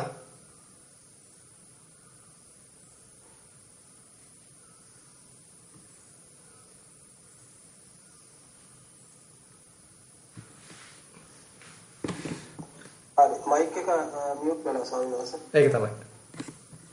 ඔව් ස්වාමීන් වහන්සේ දැන් මම දිගටම භාවනා කරකට ස්වාමීන් වහන්සේ සිත ස්වභාවයෙන් අවබෝධයක් ලැබුණා. එතකොට අපි සාමාන්‍යයෙන් අපිට සිත කියන එක තියෙනවා කියලා දැනෙන්නේ කය හරහා. එහෙම නැත්නම් මම ඉන්න ඕන කියන එක තමයි මට දැනුනේ. එතකොට මේ මම නැත්නම් එතකොට සිත කියන එක තියෙන බව දැනෙන්නේ අපේ ඉන්ද්‍රියන් හරහා ඒ අවස්ථාවේදී ඇහෙන ශබ්ද හෝ රූප ඒ නිසා තමයි සිත කියනවා කියන්නේ. එතකොට මමත් නැත්නම් එතකොට සිත කියන එක අපි ඒ විදිහට දැනුවත් ඉන්න ඕනත් අපිට මරණ මොහොතේදී වෙන්නේ ඇත්තටම කය නැති වෙනකොට සිතක් නැති වෙලා යනවා. එතකොට මම හිතියේ නැත්නම් එතනින්ම සිත ඉවරයි. ඒ වගේ ස්වභාවයක් ද කියන එක තමයි මේ අදටම එක පොඩි පැහැදිලි කර ගැනීමක්. මට හිතෙන්නේ සිත තව තැනකට ආපහු යන්නේ දැන් මරණ මොහොතේදී මම එතනට එකතු වුණා. ඒ කියන්නේ නැත්නම් සිත තියෙන බවක් අපිට ඇත්තටම දැනෙන්නේ නැහැ. දැන් මොකද කයයි විශ්වයයි ඔක්කොම එකයි. එතකොට සිත විතරයි තියෙන්නේ. සිත තියෙන බව දැනෙන්නේ කය හරහා. කය කියන්නේ කයට සම්බන්ධයි මේ ඇස් කන් ඒ දේවල් ඒ හරහා දැනෙන දැනීම නිසා තමයි සිත එතකොට ප්‍රකට වෙන්නේ. ඔව්. ඔව් මහත්තයා කියන්නේ ඒ වගේම මම තවදුරටත් ඒ කියන්නේ මේ විදිහට භාවනා කළා. එතකොට මම සම්පූර්ණයෙන්ම අයින් කළා. එතකොට කයත් නෑ සිත විතරක්. ඒ කියන්නේ ටික වෙලාවක් එහෙම ඉන්නකොට සිතත් එක්කම ලොක් වෙනවා. එතකොට අපිට අර දැනෙච්ච ශබ්ද එතකොට ඇස් දෙකක් ඉබේම වැහෙනවා. එතකොට දැනෙන දේවල් කය හරහා දැනෙන වේදනාවන් ඒවා අර සාමාන්‍යයෙන් අනිශ්චිතව ඉන්නකොට දැනෙන ස්වභාවයට වඩා කියනවා 80% වගේ කැපිලා යනවා. ඒක බොහොම පොඩි ප්‍රමාණයක් කියන්නේ සිතත් එක්කම ලොක් වෙලා ඉන්නවා. එතකොට අපිට ආපහු අපි හිතමුකෝ මේ ඇස් අරින්න ඕන වුණා කියලා නමුත් ඇස් අර ගන්නත් බෑ. එතකොට අපි සාමාන්‍යයෙන් අනිශ්චිතව ඉන්නකොට මේ මොහොතට අදාළව පොඩි විතක්ක කරලා ඇනලයිස් කරලා බලනවනේ. එතකොට මේ වගේ දෙයක්වත් අර ස්වභාවයෙන් කරන්න බෑ. ඔව්. ඒක හරි. ඒ ගැන පොඩ්ඩක් පැහැදිලි කරලා දෙන්න සම්මාන. ඔව් හොඳයි. දැන් ඇත්තටම මේ ඔතන මහත්ය කියන එක ඇත්ත. ඒ කියන්නේ දැන් ඔතන ඇත්තටම අපි සැලකිලිමත් වෙන්න තියෙන්නේ දැන් අපේ හිත පිහිටන ස්වභාවය. දැන් විඥාණය මහත්යගේ මයික් එක ඕෆ් කරන්න මොකක් හරි ඩිස්ටර්බන්ස් එකකුත් එනවා. දැන් මේ දැන් අපේ හිත පිහිටනවා කියන එක නැත්තම් නිවැරදිව කියනවා නම් විඥාණය පිහිටනවා කියන එක තුල තමයි කෙනෙක් හැදෙන්නේ. ඒකට කියනවා පතිට්ඨිත විඥානය කියලා. යමක් තුල විඥානය පිහිටනවා. රූපයක් දැක්කාම ඒ රූපය තුල විඥානය ගිහිල්ලා පිහිටනවා. සද්දයක් ඇහුනහම සද්දය ඔස්සේ ගිහිල්ලා විඥානය පිහිටනවා. ගඳක් සුවඳක් දැනුනහම රසක් දැනුනහම ස්පර්ශයක් දැනුනහම හිතේට සිතුවිල්ලක් ආවහම ඒ තුල ගිහිල්ලා විඥානය පිහිටනවා. විඥානය ඒ තුල බැස ගන්නවා. ඉතින් ඒ තුලින් තමයි හිතේ නාම රූපයක් ගොඩනගන්නේ. ඒතර මේ විඥාන නාම රූප අතර අන්‍යෝන්‍ය සම්බන්ධය හරහා ඊට පස්සේ අපේ හිත එතන මුල් බැස ගන්නවා. එතන පදිංචි වෙනවා. ඒ හරහා හිතේ සැප දුක් උපේක්ෂා ආදී වේදනාවන් හට ගන්නවා. ඊට පස්සේ ඒකට කැමැත්තක් එනවා. ඒක ඊට පස්සේ අල්ල ගන්නවා. ඒකට තණ්හාවක් උපදිනවා. ඒක ඊට පස්සේ උපාදාන කරනවා. උපාදාන කරනවා කියන්නේ භව තත්ත්වයක් ඇති වෙනවා. උපාදාන පත්‍ය භව. ඒ උපාදානයක් තියෙනවා නම් උපාදානයක් අනිවාර්යයි. ඒ වගේ අපි වෙන ස්වභාවයක් බවට පත් වෙනවා. ඒ තුල මුල් බැස ගන්න. එතකොට ඒ සඳහා හිත පිහිටන්නත් අවශ්‍යයි. එතකොට හිත කොහෙවත් පිහිටලා නැත්තම් ඒකට කියනවා අපතිට්ඨිත විඥානය කියලා. ඒ අපතිට්ඨිත මට්ටමකදී හිත කොහෙවත් නොපිහිටි මට්ටමකදී එහෙමනම් හිත තියෙනවා කියලා අපිට හඳුනගන්න හරි නිර්ණායකයක් නැහැ වගේ තමයි. ඒ හිත එතකොට රූපයක් තුල පිහිටලා නැහැ. සද්දයක් තුල පිහිටලා නැහැ. ගඳක් සුවඳක් තුල පිහිටලා නැහැ. රසක් තුල පිහිටලා නැහැ. ස්පර්ශයක් තුල පිහිටලා නැහැ. සිතුවිල්ලකවත් පිහිටලා නැහැ. එතකොට ඒ හිතේ එතකොට තියෙන්නේ අපිට කියන්න වෙන්නේ සාමාන්‍ය සැප වේදනාවක් දුක් වේදනාවක් උපේක්ෂා වේදනාවක් නෙමෙයි අර ඉන්ද්‍රයන්ගෙන් ලැබෙන්නේ නැති අවේදිත මට්ටමක් තමයි තියෙන්නේ. සාමාන්‍යයෙන් එන්නේ සැපයක් දුකක් වේදනාවක් ඒවා එන්නේ ඒ රූපවල සද්දවල ගන්ධවල අපේ ඉන්ද්‍රයන් හැසිරෙනකොට. ඒක බොහොම ආමිෂ මට්ටමකින් සිද්ධ වෙනවා. දැන් මෙතන තියෙන්නේ එහෙම එකක් නෙමෙයි. කොහේවත් නොපිහිටීම නිසා හිතේ තියෙන නිකන් සරල බවක්. හිතේ තියෙන සාමාන්‍ය සංසිඳීමක්. ඉතින් එතකොට ඒ తত্ত্বය මත උපාදානයක් නැහැ. තණ්හාවක් හිතේ නැහැ, උපාදානයක් නැහැ. එතකොට භව තත්ත්වයක් නැහැ. එතකොට හිත ගිහිල්ලා මනක් කල්පිතව යම්කිසි සිද්ධවීමක් හදාගෙන යම්කිසි තත්වයක් හිතින් හදාගෙන මනක් කල්පිතව හදාගත්ත ස්වභාවයක් නැහැ. හිත නිකන් මේ වර්තමාන මොහොතේ සරලව දැනුවත් භාවයක තියෙනවා. ඒ හිතේ කිසිම සීමා වැටකඩලු මායිම් මොකක්වත් නැහැ. ඒ නිසා බුදුරජාණන් වහන්සේ ගැන කියනවා අජ්ජෝසිතං නත්ති තථාගතානං කියලා. ඒතර බුදුරජාණන් වහන්සේගේ හිත ඒ කොහෙවත් ගිහිල්ලා බැස ගැනීම නැහැයිලු.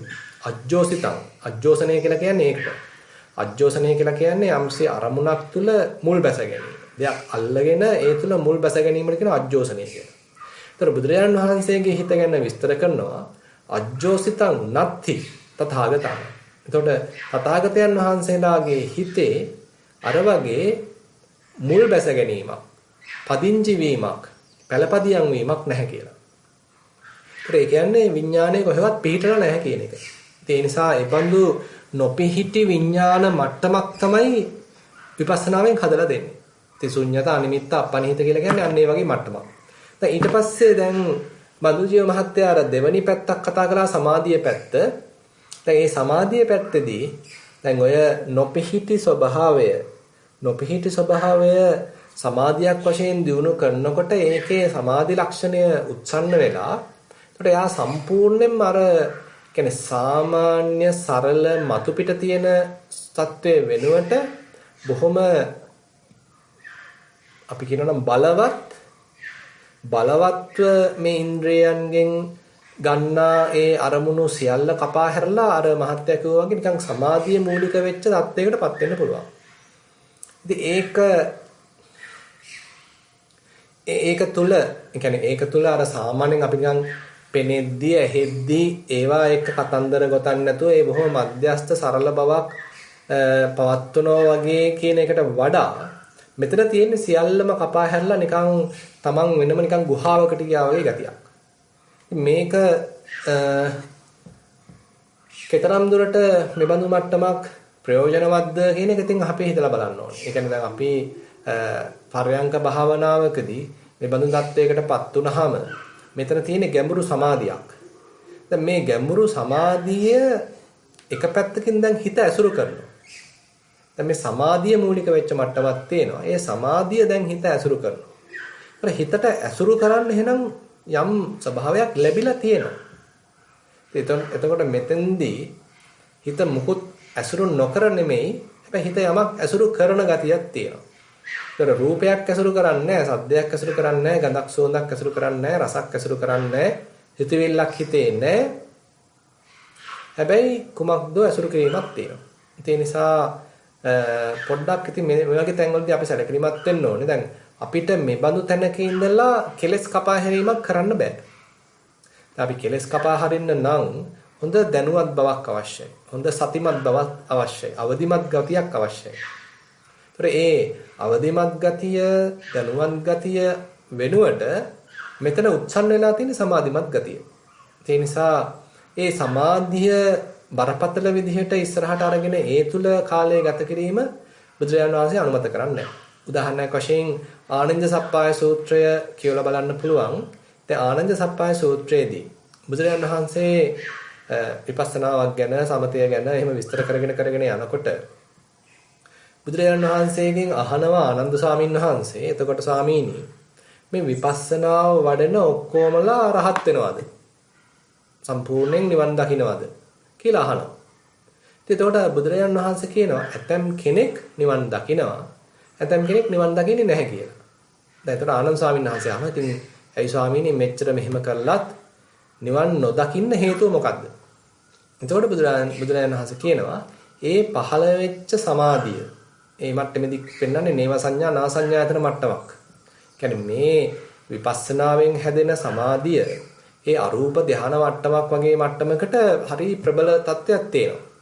ඉතින් මේ යෝගාවචරයේ හිත එතන ගිහිල්ලා බැස ගන්නවා. එතන ගිහිල්ලා ඇලෙනවා. එතන ගිහිල්ලා මුල් බැස ගන්නවා. ඉතින් ඒ බඳු මුල් බැසගත්ත මට්ටමක් බුදුරජාණන් වහන්සේ කියනවා නිවනක් නෙමෙයි කියලා. නිවීමක් නෙමෙයි එතන තියෙන්නේ. එතන කෙලෙස් ක්ෂය කිරීමක් නෙමෙයි එතන තියෙන්නේ. ඉතින් එතකොට එහෙමනම් ඒ ආනන්ද සප්පාය සූත්‍රයේදී බුදුරජාණන් වහන්සේ යම්කිසි අනතුරු ඇඟවීමක් හඟවනවා.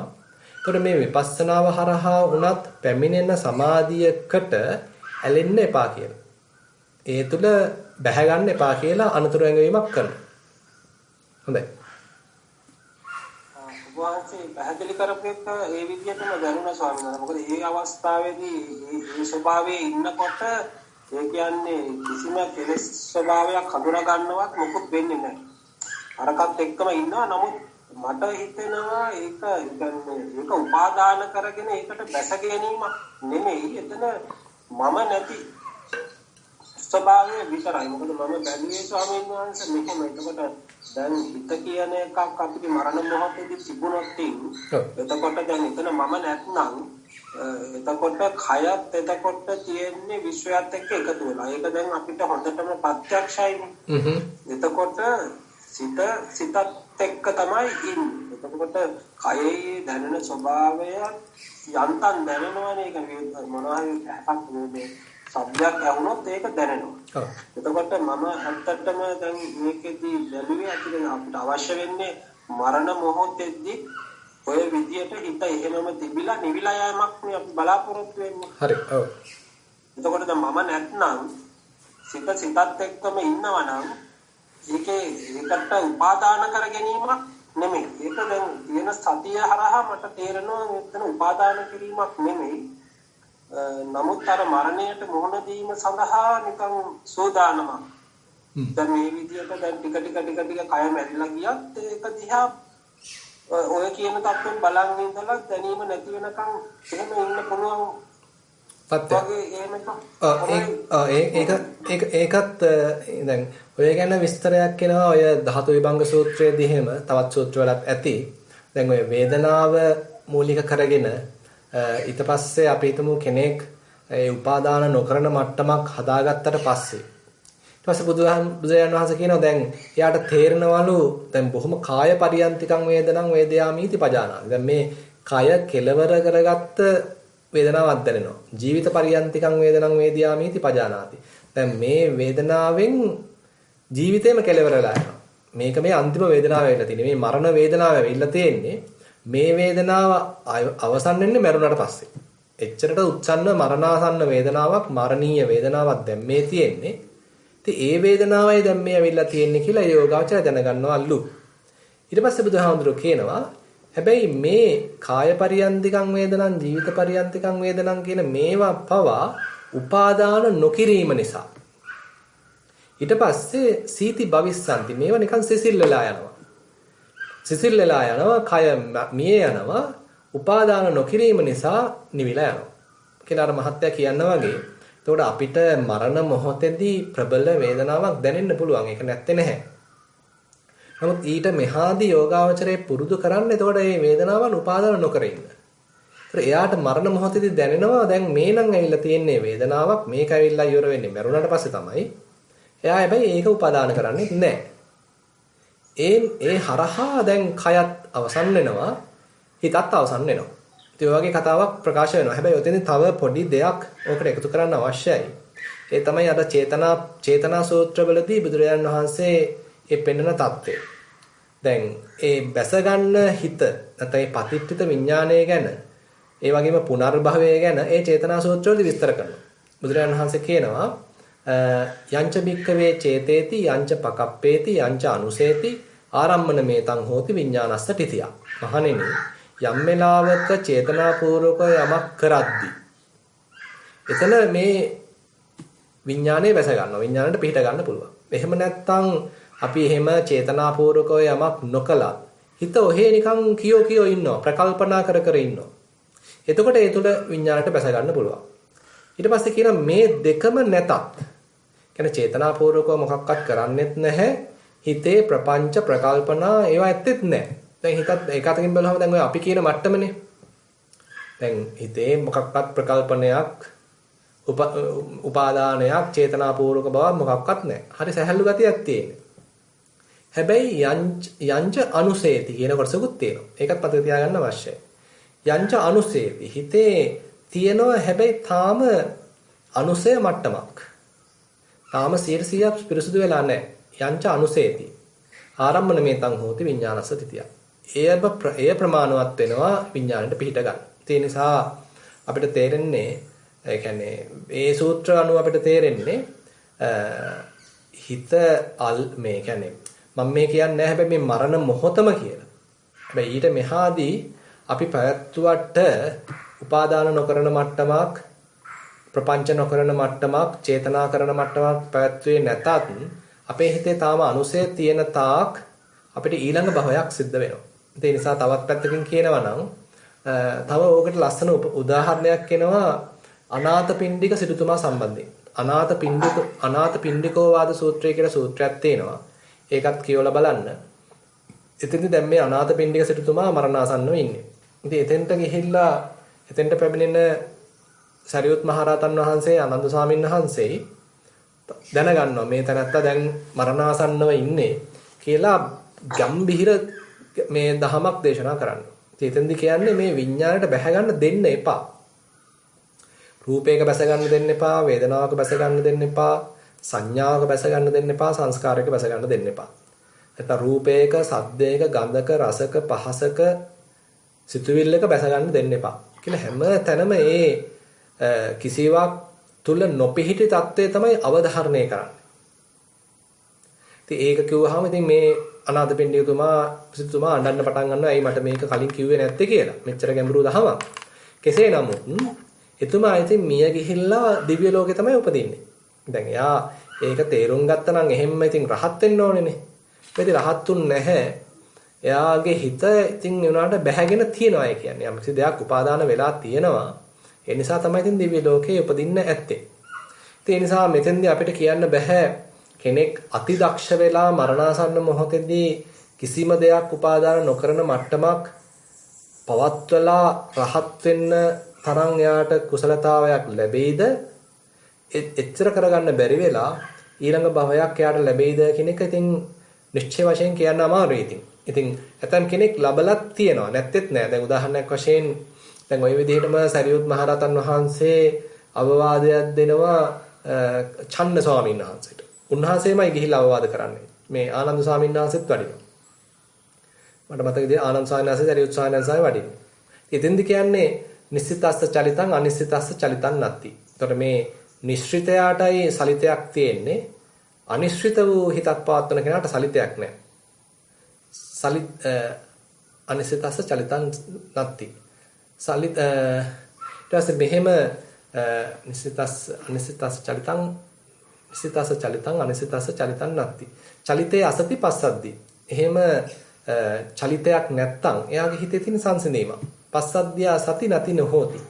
ඒ බඳු පස්සද්ධියක් නැත්තම් පස්සද්ධියක් තියෙනකොට නැතියක් නැහැ. හිත නිකන් එල්ලවීමක් යොමු වීමක් නැතියක් එතන නැහැ.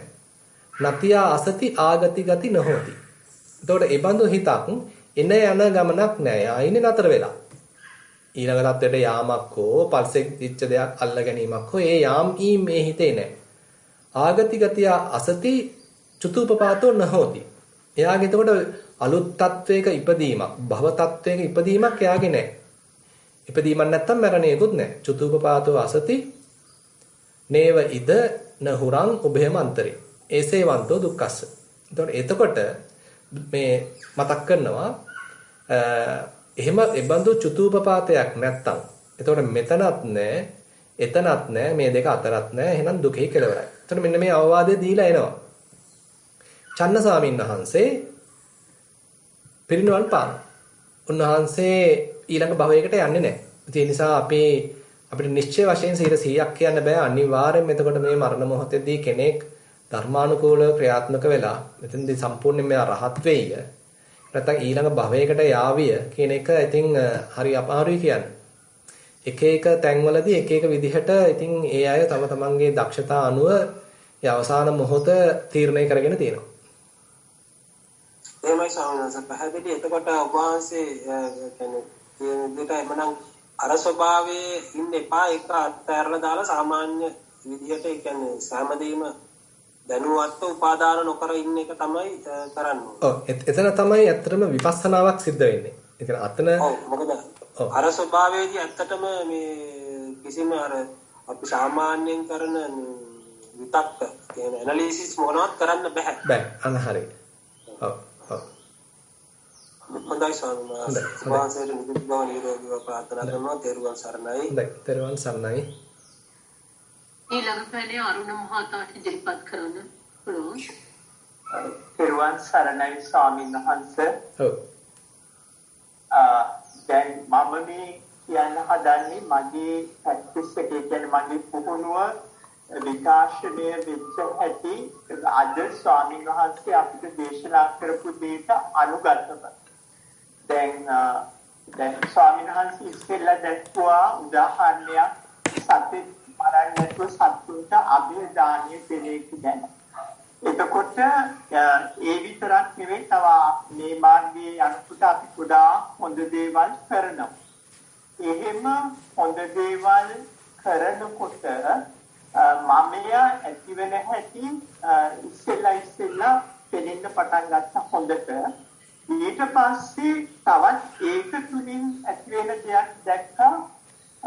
දැන් ඒක පෙනෙනවා විතරක් නෙවෙයි මමයා හැදෙන හැටි පෙනෙනවා විතරක් නෙවෙයි තේරුම් ගන්න පටන් ගත්තා ඒ පෙනීම නිසාම සම්මා දිට්ඨිය සහ සම්මා සතිය කියන එක වැඩි දියුණු වෙන හැටි ඒකේ අන්තර් ක්‍රියාකාරීත්වයක් ඇති.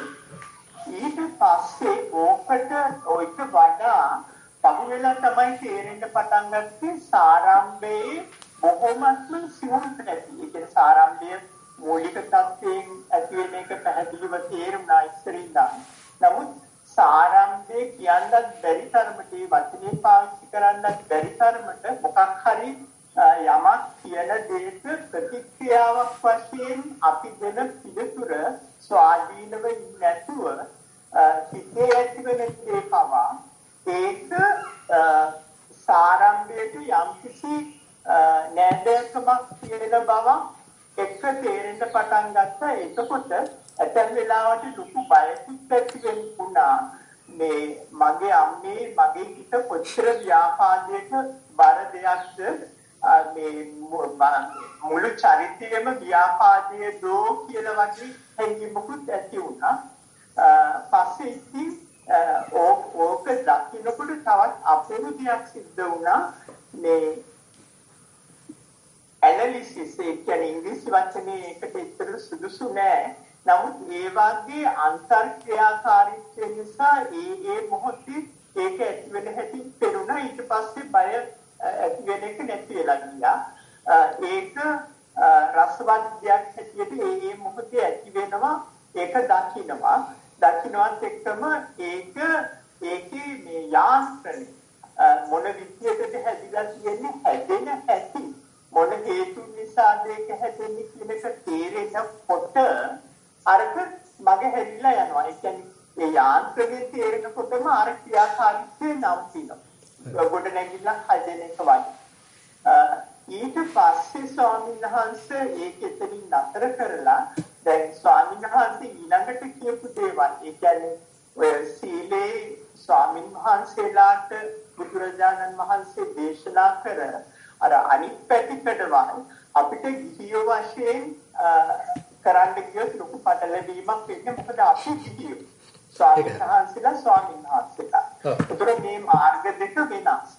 එතකොට මම මේක අහන්නේ මේ ආපු කට්ටියට ඇති වෙන්න පුළුවන් කුකුසක් නිසා. එතකොට අපි ගිහියෝ වශයෙන් ඉඳගෙන ඒ කියපු ඉහළ සීලය රකින්න ගියොත් අපි පටලවා ගන්නවා.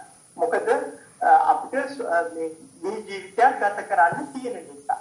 එතකොට ඒ එක්කම බුද්ධ කාලේ පසු කාලවල මේ මාර්ගයේ ගමන් කරපු ගිහියෝ බොහෝ දෙනෙක් සත්‍ය අවබෝධ කරගෙන තියෙනවා. ඒ කියන්නේ සත්‍ය යම් යම් පැතිකඩ සෝවාන් සක්‍රිදාගාමි ඇතැම්විට අනාගාමි සත්‍යයන් පවා. එතකොට එහෙම නම් දැන් ස්වාමීන් වහන්සේලාට දේශනා කරපු අර ඉහළ සීල තත්ත්වය නැති වුණත් ගිහියෙකුට අර වගේ මූලික තත්ත්වය මධ්‍යම තත්ත්වයට පවාපත් වෙන්නට ඒ කියන්නේ අනාගාමි තත්ත්වයට පවාපත් වෙන්නට ඒ කියන අඩු සීලෙන් ප්‍රඥාව අවදි වීම නිසා මාර්ගයේ වැඩිමක් තියෙන්නේ සිද්ධ වෙනවා. ඒ කියන්නේ සතිය සහ ප්‍රඥාව අතර සීලය දුරට ගියේ නැති වුණාට වර්ධනය වීමට හැකියාව තියෙනවා. ධර්මං කියපු අර ගොඩනැගිලි වෙන හැටි දැක ගන්නවා වගේ වෙනකොට එතකොට ඒවා ඒ විශ්ලේෂණය තමන්ගේ තුළ සිද්ධ වෙන නිසා අතර දුරට සීලය දුරින් ගියේ නැතත් අපිට මේ වැඩේ කරගන්න පුළුවන්කමක් නිසාද අපිට පුළුවන් වෙන්නේ මාර්ගඵල ලබන්න. මත් හිතනවා එහෙම උත්තරයක් තමයි දෙන්න වෙන්නේ. ඒ කියන්නේ දැන් ගිහි පිරිස සම්බන්ධයෙන් බුදුරජාණන් වහන්සේ පැවිදි සීලයක් දේශනා කරන්නේ නැහැනේ. ගිහි අයට දේශනා කරන්නේ විශේෂයෙන්ම පංචශීලය. ඒතර පංචශීලයක ඉඳලා ඒ කටයුත්ත කරන්න පුළුවන් බව සූත්‍ර දේශනාවලදී ඒ කියන්නේ මම කියන්නේ අනාගාමී වීම කොහොමද කියන්න මට එච්චරම මතකයක් නැහැ. දැන් පංචශීලයෙන් සෝවාන් වීම සකදාගාමී වීම හොඳටම පැහැදිලි කරලා තියෙනවා. උදාහරණයක් වශයෙන් පංචවේර භය සූත්‍රය කියලා සූත්‍රයක් හම්බ වෙනවා අංගුත්තර නිකායේ පංචක නිපාතේ. එතෙන්දී බුදුරජාණන් වහන්සේ කියනවා ඒ සෝවාන් තත්ත්වයටපත් වෙච්ච කෙනෙක් නිසා අනිත් සතෙකුට බයක් උපදින්නේ නැහැ. ඉතින් ඒකයි පංචවේර භය කියන නමත් පාවිච්චි කරලා තියෙන්නේ. දැන් මේ තැනත්තා කිසිසේත්ම ප්‍රාණඝාතයක් කරන්නේ නැහැ. ඒ නිසා ප්‍රාණඝාතය සම්බන්ධයෙන් මෙයා වැළකී සිටින නිසා අනිත් කෙනෙකුට මෙයාගේ හරහා කිසි බයක් උපදින්නේ නැහැ. ඊළඟට මෙයා කිසිසේත්ම හොරකමක් කරන්නේ නැහැ.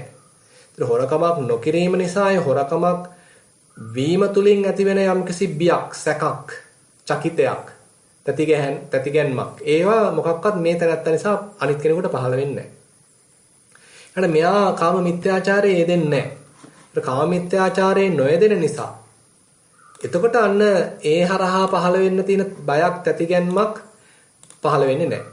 ඊට පස්සේ මෙයා බොරුවක් කියන්නේ බොරුවක් නොකියන නිසා ඒ බොරු කීම හරහා පහළ වෙන යම්කිසි මේ තියෙනවා නම් බයක් බොරු කීම හරහා මෙයා මේ බොරුවක්ද කියන්නේ නැත්තම් හරි දෙයක්ද කියන්නේ කියලා පහළ වෙන්න පුළුවන් මේ මොකක්ද ඒකට කියන්නේ පහළ වෙන්න පුළුවන් යම්ස කෙනෙක්ගේ හිතේ සැකයක්. ඉතින් එහෙමත් එකක් පහළ වෙන්නේ නැහැ. ඊට පස්සේ මෙයාගේ රහමෙර පානයක් සිද්ධ වෙන්නේත් නැහැ.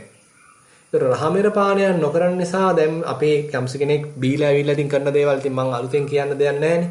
ඒ නිසා යම්ස කෙනෙක්ගේ හිතේ බයක් සකිතයක් පහළ වෙන්න තියෙනවා නම් එතකොට එහෙම දෙයක් පහළ වෙන්නේත් නැහැ. ඉතින් එතකොට බුදුරජාන් වහන්සේ ඒ පෙන්නන ඒ තත්වය ඒ කියන්නේ දැන් උදාහරණයක් වශයෙන් මම දැන් මේ සූත්‍රය පොඩ්ඩක් ආයි මතක් කරනවා නම් යං ගහපති පානාතිපාතී පානාතිපාතපච්චයා ditta කම්මිකම්පි භයං වේරම් පසවති සම්පරායිකම්පි භයං වේරම් පසවති චේතසිකම්පි දුක්ඛං දෝමනස්සං පටිසංවේදේති පානාතිපාතා පටිවිරතස්ස එවං තං භයං වේරං ූපසන්නං හෝති.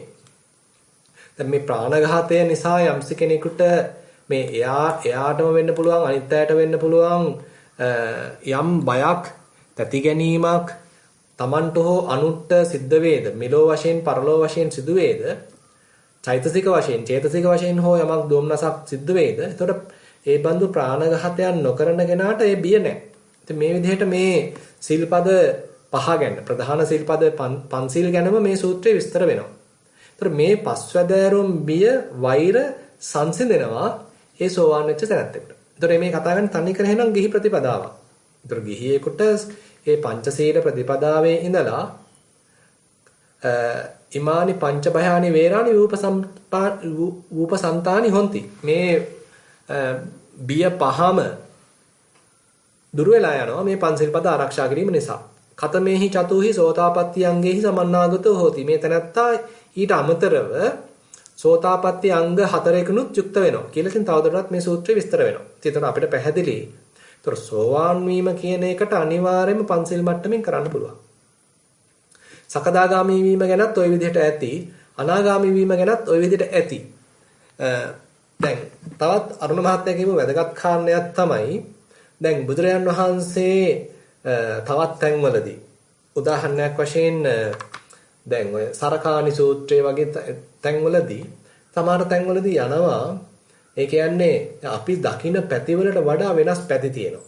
ඇතැම් තැන්වල තියෙනවා දැන් එක තැනැත්තෙක් ඉන්නවා එයා හොඳට සීලය රකින්නවා. එයා සීලය රැකලා ගිහිල්ලා එයා ගැනත් කියනවා සෝවන් දොන්නොම කියලා. තවත් කෙනෙක් ඒ තරම් සීලය රකින්න බව පේන්නේ නැහැ.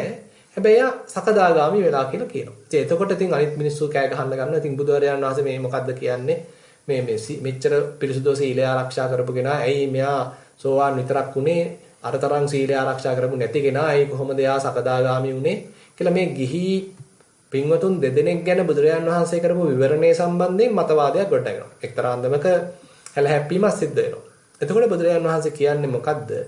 ඒ තනත්තාගේ ප්‍රඥාවේ වෙනස්කම් තියෙනවා. එයා ඒ කලින් කියපෙන්නා සීලය රැක්කා තමයි පිරිසුදු සීලය ආරක්ෂා කරා තමයි. හැබැයි යාගේ ප්‍රඥාව ඒ තරම් මොහුකුරාගේ ගතියක් නැහැ. හැබැයි අනිත් එක්කෙනා සීලය ආරක්ෂා කළා සම්පූර්ණයෙන්ම දුසිල්වත්ව හිටියේ නැහැ. හැබැයි යා ප්‍රඥාවෙන් අධිකයි. එතකොට අන්න ඒ තැනත්තා අර කලින් එක්කනට වඩා අර බොහෝම පිරිසුදු මට්ටමකින්ම සීලය ආරක්ෂා කර තැනත්තාට වඩා එයා ඒ දෙවැනි එක්කෙනා තමන්ගේ ප්‍රඥා අධික බව නිසා එයා ඊට වඩා මට්ටමකට ගියා කියලා ඔය වගේ තැන් සූත්‍ර දේශනා විමසද්දී හම්බ වෙනවා. ඒ නිසා පන්සිල් මූලික කරගෙන උනත් කෙනෙකුට සෑහෙන්න ගිහි ප්‍රතිපදාවක් රැකගෙන සෑහෙන දුරකට යන්න පුළුවන්. දැන් තවත් උදාහරණයක් කියනවා නම් දැන් ඔය චිත්ත ගෘහපතිතුමා එතුමා අනාගාමී වෙච්ච උපාසකෙක්. ඉතින් එතුමාගේ තිබිච්ච දක්ෂතාවය විවිධ සූත්‍රවලදී පෙන්වුම් කරනවා. වෙනමම මේ සූත්‍ර ගණනාවක් එකතු කරලා තියෙනවා චිත්ත සංයුක්තය කියලා. ඒ චිත්ත සංයුක්තයේදී භික්ෂුන් වහන්සේලා පවා එතුමාගෙන් ප්‍රශ්න අහලා තියෙනවා. ඉතින් ඒ භික්ෂුන් වහන්සේ කෙනෙක් එක්තරා අවස්ථාවකදී සූත්‍රයක් දේශනා කළා නැත්නම් ගාථාවක් දේශනා කළා ඔබතුමාට මොකද්ද මේ ගාථාව ගැන හිතෙන්නේ කියලා එහෙම ප්‍රශ්න අහනවා. ඉතින් එතකොට මේ චිත්ත ගෘහපතිතුමා ඒ භික්ෂුන් වහන්සේට විස්තර කරලා දෙනවා මේකෙන් කියවෙන්නේ මෙන්න මේකයි. දැන් ඔය සතියේට කියන වචනයක් තමයි මොකක්ද ඒකට කියන්නේ මේ සමාන වචනයක් කියනවා ඒකාරෝ කියලා. ඒකාරෝ කියන වචනේ අන්තර්ගත වෙන ඒ ගාථාව විසඳලා දෙන්නේ ඒකට අටුවාවක් සපයන්නේ චිත්ත ගෘහපතිතුමා. ඉතින් එතකොට ඒ චිත්ත ගෘහපතිතුමා ඒතර කොයිතරම් ප්‍රඥාවන්තයෙක්ද කියන එක අපිට පෙන්වුම් කරනවා. ඒ නිසා ගිහි වෙන්න පුළුවන්, පැවිදි වෙන්න පුළුවන්. ඒතර කොයි මට්ටම් වලදීත් මේ ප්‍රඥාවේ සෑහෙන මූලික වීමක්. ඒ ප්‍රඥාවන්තව තමන්ගේ හිතේ පහළ වෙන සියුම් කෙලෙස් දැක ප්‍රහාණය කිරීමක් කියන එක අත්‍යවශ්‍ය වෙනවා. ඒ නිසා අපි ඒවත් බලමු ඉස්සරහට ටිකක් කතා කරන්න. එතකොට ඒ වගේ ඉතින් මේ ගමනේ විවිධ පැති තියෙනවා. එක දෙයක් විතරක් නෙමෙයි මූලික වෙන්නේ. තවත් ඉතින් බොහෝ කාරණා මූලික කරගෙන බොහෝ කාරණාවල සංප්‍රයුක්ත ප්‍රතිඵලයක් වශයෙන් තමයි යන්න වෙන්නේ. මේ ස්වාමීන් වහන්සේ බොහොම ලස්සනට ඒක පටිනා විදිහට පැහැදිලි කරා. ස්වාමීන් වහන්සේගේ භව ගමන නිමා කර ගැනීමට කැමැති ස්වාමීන් වහන්සේ ප්‍රාර්ථනා කරන ප්‍රෝජියකින් ඒක බොහොම සුඛ ප්‍රතිපදාවෙන් කරගන්නට ලැබේවා කියලා ඉතසිතින් ප්‍රාර්ථනා කරනවා. සාදු සාදු සාදු. හොඳයි, තෙරුවන් සරණයි. ඊළඟ ප්‍රශ්නේ කල්යාණිට ලැබෙන අවස්ථාව ඉදිරිපත් කරන්න ඔබගේ පැනය. ඔව් පොඩ්ඩක් හයියෙන් කියන්න අපිට ඇහෙනව මදි. දැන් ඇහෙනවද? ඔව් ඇහෙනවා. අවසරයි ස්වාමීන් වහන්සේ මගේ ප්‍රශ්න ටිකක් මේ අල්බන්දු මහත්තයාගේ සමානයි. මේ මගේ පුහුණුවේදී මේ පරයන්ක භාවනාවේදී සමාධිය යාමට නිතරම මට පුළුවන් වෙනවා. මම දෙතපතා වගේ භාවනා කරනවා සක්මනයි පරයන්කයි. එතනදී අර එක්තරා ආනාපානසති සංසිඳිලා නිකන් වොයිඩ් එකකට වගේ ශුන්‍යතාව වගේ තත්ත්වයකට ගියාම ගොඩක් වෙලා ඉන්න පුළුවන්. එතෙන්දී අර වහන්සේ ඉස්සෙල්ලා එක්ස්ප්ලেইন කරා ඒක. එතෙන්දී මට තේරෙනවා දැන් මේ යම්සි මගේ තාම විඥානය නැත්නම් සතිය තාම යම්සි සිව් මට්ටමකින් පවතිනවා කියලා. එතෙන්දී ඉතින් හොඳට විකටම ඉන්න ආසහිතනාර උපාදාන කරගෙන පරිදේකුත් සිද්ධ වෙනවා. ඉතින් ඒකට මම කියනවා මේ විකට මේ තත්ත්වයේ ඉඳලා පුළුවන් තරම් සමාධියේ ඉඳලා බලන්න ඕන. නමුත් මේකත් අනිත්‍යයි. මේකින් මම ආපස්සු වෙනකොට ඒකත් අනිත්‍ය තත්ත්වය අවබෝධ වෙනවා. එතකොට එතනදී යම් කිසි විපස්සනාවක් වෙනවා කියලා තේරෙනවා. නමුත් මේ වොයිඩ් එකට වගේ ගියාම මම නිතරම දැනෙන දෙයක් තමයි දැන් මරණ වෙලාවේදී මම දැන් මේක කොහොමද හත්සුරවා ගන්න කියන එක. ඒ සමහර වෙලාවට ගොඩක් ලෙඩ වුණ වෙලාවට භාවනා කරන්න බැරි වෙනවා. මට අසනීප වුණාම එහෙම අමාරුයි භාවනා කළේ සමාධියට යන්න. එතකොට මට හිතෙනවා දැන් මම මරණ වෙලාවේදී දැන් මේ තත්ත්වෙට මට යා ගන්න බැරි. එහෙම හිතනවා නැත්නම් එහෙම හිතන එක වැරදිද දන්නේ නැහැ. මේ තාම ඉතින් ගොඩක් ආශ්‍රව දේවල් තියෙනවා හිතවිලි ගත කරන කෙනෙක් වශයෙන්. නමුත් එතනදී ඒක මම කොහොමද හසුරව ගන්නේ? තව දුරටත් මට කියන්න පුළුවන් ඉතින් තමන්ගේ දක්ෂතා අනුශේන ශක්තිය මේක දිගටම ප්‍රගුණ කළ යුතු කියලා දාන්නවා. එහෙම එකපාරට ප්‍රතිඵල ලැබෙන්නේ නැති බවක් දාන්නවා. ඒක ගැන වහන්සේගේ හොඳයි. ඇත්තටම සමාධිය ඒක තමයි. සමාධිය නෙමෙයි මෙතෙන්දී වැදගත් වෙන්නේ. දැන් දැන් ඒක තමයි තේරුම් ගන්න තියෙන්නේ. දැන් බුදුරජාණන් වහන්සේ ඇතැම් වෙලාවට භික්ෂුන් වහන්සේට අවවාද කරනවා. ඇතැම් භික්ෂුන් වහන්සේලා ඉන්නවා ඔය වගේ සමාධියට හුඟක් කැමති, සමාධිය මූලික කරගෙන යනවා. සමාධිය ඇතැම් වෙලාවට ඉතින් ලෙඩ දුකක් හැදිලා නැති වෙනවා. ඊට බුදුරජාණන් වහන්සේ පණිවිඩයක් එනවා අන්න අර ස්වාමීන් වහන්සේ බොහොම දුප්පත් වෙලා ඉන්නවා, දුකටපත් වෙලා ඉන්නවා. පොඩ්ඩක් පිහිට වෙන්න වඩින්න කියලා. ඉතින් බුදුරජාණන් වහන්සේ එතෙන්ට වඩිනවා. වැඩම කරාට පස්සේ ඉතින් අහනවා මේ ඔබට සීලය ගැන මොකක් හරි දුකක් තියෙනවද? මේ කුකුසක් තියෙනවද? එහෙම මේ කුකුසක් නැහැ කියනවා. ඒ කියන්නේ සීලය පිරිසුදුයි. ඊට මොකද්ද තියෙන ප්‍රශ්නේ කියලා අහුවාම කියනවා ස්වාමීනි මට මේ ඉස්සෙල්ලා නම් මේ සමාධි මට බොහොම යහුසුලුව ගන්න පුළුවන්. මට කැමති කාලයක් ඉන්න පුළුවන්. හරි පහසුවෙන් ගන්න පුළුවන්. දැන් මේ ලෙඩේ හැදිලා මට මේ සමාධියට යන්න විදිහක් නැහැ. ඒක තමයි මට තියෙන ප්‍රශ්නය. ඊට පස්සේ ඉතින් බුදුරජාණන් වහන්සේ අහනවා මහාන මේ මගේ ශාසනය සමාධිය මූලික කරගත්ත ශාසනයක් කියලාද හිතන්නේ කියලා. සමාධිය ප්‍රතිෂ්ඨාව කරගත්ත, සමාධිය මූලික කරගත්ත, සමාධිය එල්ලේ කරගත්ත ශාසනයක්ද මගේ ශාසනය කියන්නේ කියලා බුදුරජාණන් වහන්සේ අවවාද කළා. සමාධිය මූලික කරගත්ත ශාසනයක් නෙමෙයි අත්‍තරම බුදුරජාණන් වහන්සේ පෙන්නන්නේ. ඒ නිසා සමාධියක් කියන එක මුලදී වැදගත් තමයි. ඒ කියන්නේ සමාධියක් අවශ්‍යයි මේ ගමන යන්න. නමුත් ඉතින් පස්සේ සමාධියට වඩා වැදගත් වෙන්නේ සතියයි ප්‍රඥාවයි. සිහිය හොඳට තියාගෙන ඒ හිතේ පැහැදිලි බව උපයෝගී කරගෙන හිත මොකක්වත් ඇසුරු නොකරන මට්ටම් මූලික කරගෙන ප්‍රඥාව එතන යොදා හිත තව පිරිසුදු කර යන ගමනක් කරහා තමයි අපිට ආශ්‍රවයන් ඡය කරගන්න අවස්ථාවක් ලැබෙන්නේ. ඉතින් ඒ නිසා අපි බඳු ගමනක තමයි යන්න උත්සාහත් වෙන්න තියෙන්නේ. ඒ නිසා මේ කතා කරන මමත් මේ ආශ්‍රවයන් ඡය කරගෙන සම්පූර්ණයෙන් රහත් වෙලා කතා කරනව නෙමෙයි. ඉතින් අපිට යන්න ඉස්සරහා ගමනක් තියෙනවා.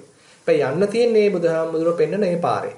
ඉතින් අපිට අර මෑනියෝ කිව්වා වගේ ඉතින් 100%ක් මේ භවයේදීම සියලු සකල ක්ලේශයන් ප්‍රහාණය කළ රහත් වෙන්න පුළුවන්කම ලැබෙයිද කියලා ඉතින් 100%ක් කියන්න බෑ. ඉතින් ඒක සමහරවිට පාරමී ශක්තියක් වෙන්න පුළුවන්, ලැබෙන අවස්ථාව වෙන්න පුළුවන්, විවිධ හේතු වෙන්න පුළුවන්.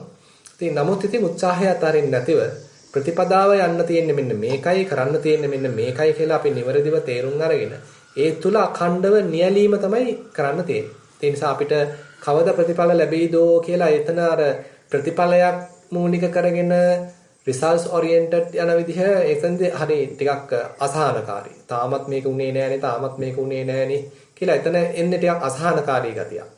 ඒ වෙනුවට මේ මොහොතේ හිත නිවීමක් අසුරු කරනවා. මේ මොහොතේ හිතේ කෙලෙස් නැත්තම්, මේ මොහොතේ හිත කිසිවක් ඇසුරු කරන්නේ නැත්තම්, මේ මොහොතේ හිත උපාදාන කරන්නේ නැත්තම්, එමුනම් මේ මොහොතේ හිත නිවිලා තියෙන්නේ. ඉතින් එතකොට බුදුරජාණන් වහන්සේ පෙන්නන පාර දැන් භාවනා කළා, දැන් විපස්සනා වඩලා අවුරුදු ගානකින් නිවන් දකින්න පාරක් නෙමෙයි. මේ මොහොතේ දැකලා, මේ මොහොතේ හිතේ රාග ద్వේෂ මෝහ දැකලා, මේ මොහොතේ නිවන ප්‍රතිපදාව. මේ මොහොතේ එහෙමනම් රාග ద్వේෂ මෝහ වලින් තොරව හිත පවත්වන්න උත්සාහන්ත වේදී. එතන කෙලෙස් දුරු කරනවා. එතන හිතේ දැවිලි තැවිලි දුරු කළා හිත සැනසීමකට, නිවීමකට, සහනයකටපත් කරන අකාලික වූ ප්‍රතිපදාවක් තමයි බුදුරජාණන් වහන්සේ දේශනා කරන්නේ. ස්වාමීන් වහන්සේ එහෙමයි හිතාමත් පැහැදිලි. තව එක ප්‍රශ්නයක් මම ආනගතය ගැන අහන්න තියෙනවට ප්‍රශ්නයක්. මගේ රැකියාව සම්බන්ධයෙන් මේ ඒක ටිකක් අමාරු ප්‍රශ්නයක්. මොකද දැන් ඔය මම ඕස්ට්‍රේලියාවේ ඉන්නේ. මගේ ළඟට එනවා ලෙඩ්ඩු ටික්ලා කියලා જાතියක්. ඒගොල්ලෝ කැලේ ඇවිදින අයට ඇඟේ එල්ලෙනවා. ඒ වගේ අය විලා ඒව ගලවන්න කියලා කියනකොට මට ළඟදී ප්‍රශ්නය ආවා. ඒ සතාව ගලවන්න හදනකොට මට මතක් වුණා දැන් ගහකට යන්න කරන්නේ කියලා. ඒ වෙලාවට ටිකක් මට හරි අමාරු වෙන කවුරුත් කිව්වෙත් නෑ ආය පහුවාර දෙන්න. මේ පොඩි දෙයකට ඉස්පිතාලට යවන්නත් බෑ. ඒ වගේ වෙලාවකදී මොකද කරන්න කියලා අන්තිමට චෝටි සතෙක් 2 මිලිමීටර වගේ by 2 මිලිමීටර ඉතින් අන්තිමේදී මට ඉතින් මේ ගලවන්න සිද්ධ වුණා. ඉතින් මම ඒක ගැන පස්තැවිලි පස්සෙ ඒ වගේ වෙලාවකදී ඒක නොකලෙ මුත් ලෙඩාට අමාරු වෙනවා ඉස්සෙල්ලා. ඒ වගේ තත්ත්වයකදී කොහොමද ස්වාමීන් වහන්සේ?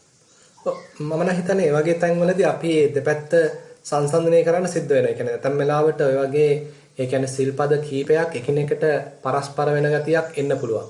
දැන් ඒ කියන්නේ දැන් මම සතාට දනුකම්පා කරන්නේ මේ තැනත්තට දනුකම්පා කරන්නේ. නැත්නම් සතෙකුටද මං මූලිකත්වය දෙන්න ඕනේ මනුස්ස ජීවිතයකටද?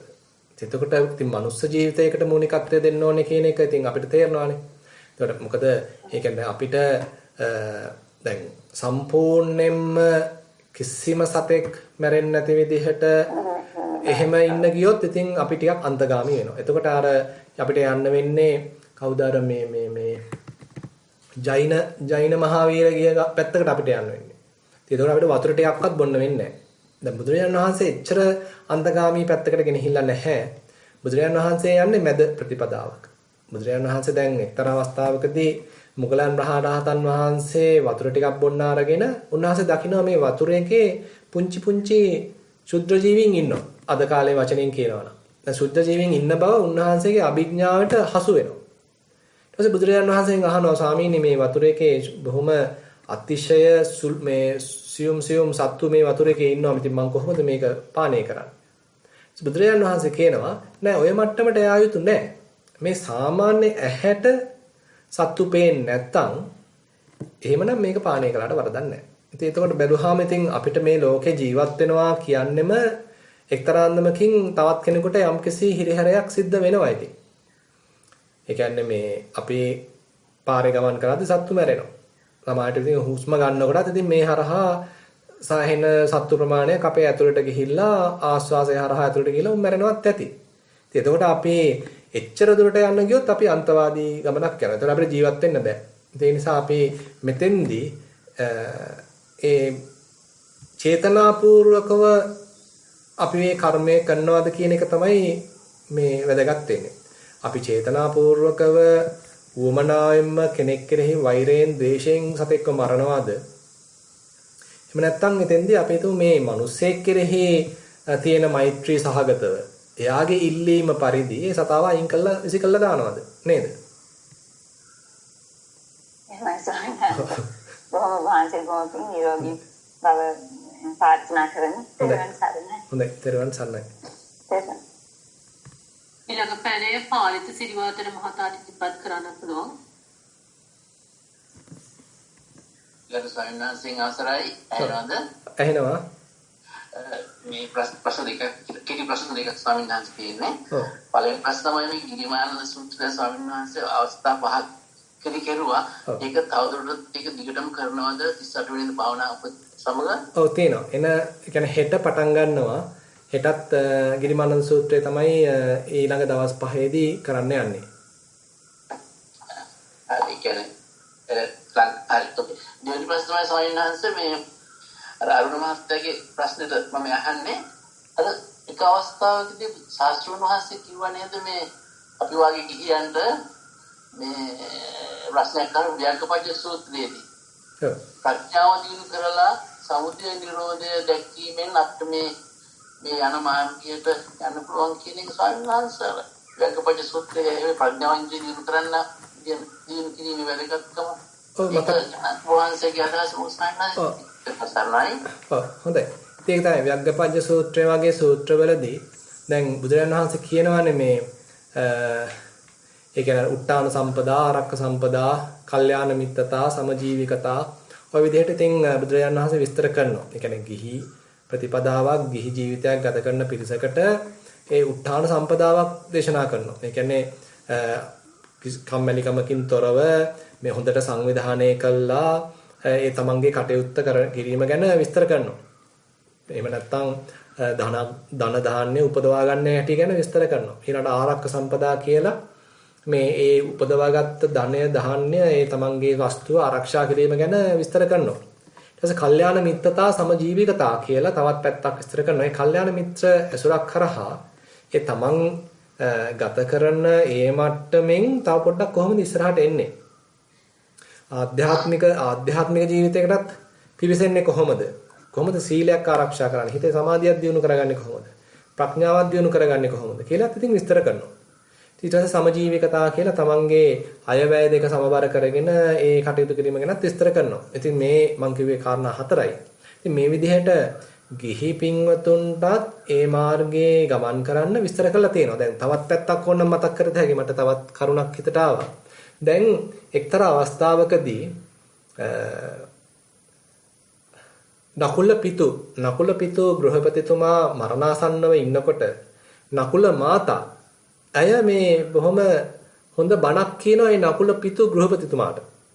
කියනවා මේ කලබල වෙන්න එපා. ඔයා මරුණයි කියලා බය වෙන්න මරුණාම මේ මම වෙන කෙනෙක් එක්ක විවාහ වෙන්න යන්නේ නැහැ.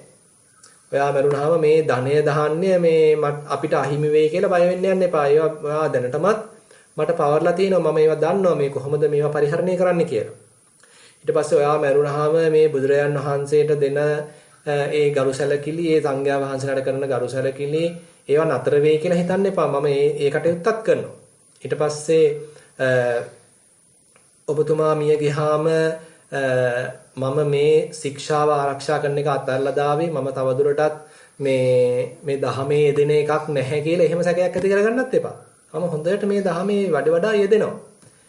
ඉතින් ඒ බුදුරජාණන් වහන්සේ පෙන්නපු මාර්ගයේ යම්කිසි ප්‍රතිපදාවක් අනුගමනය කළා යම්කිසි ප්‍රතිඵලයක් භුක්ති විඳින අය අතර මමත් එක්තරා කෙනෙක් කියලා මේ නකුල මාතාව නකුල පිතු ගෘහපතිතුමාට බණ කියනවා. දැන් මේ නකුල පිතු ගෘහපතිතුමා මේ ලෙඩ වෙච්ච වෙලාවක. ඉතින් ඊට පස්සේ නකුල පිතු ගෘහපතිතුමා මේ සුවපත් වෙලා බුදුරජාණන් වහන්සේට ගිහිල්ලා කියනවා මේ බලන්නකෝ මේ නකුල මාතාව මට මෙහෙම කිව්වනේ කියලා.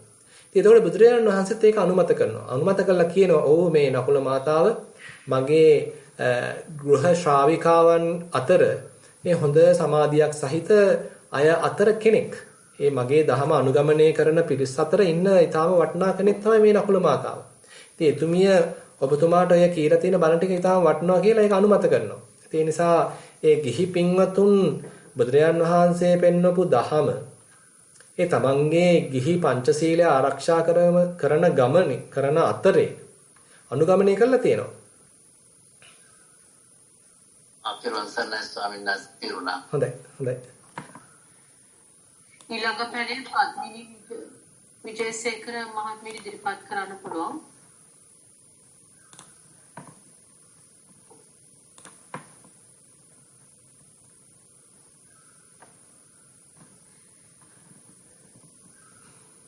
මයික් එක අන්මියුට් වෙලා තියෙන්නේ අපිට ඔබ කියන දේ ඇහෙන්නේ නැහැ.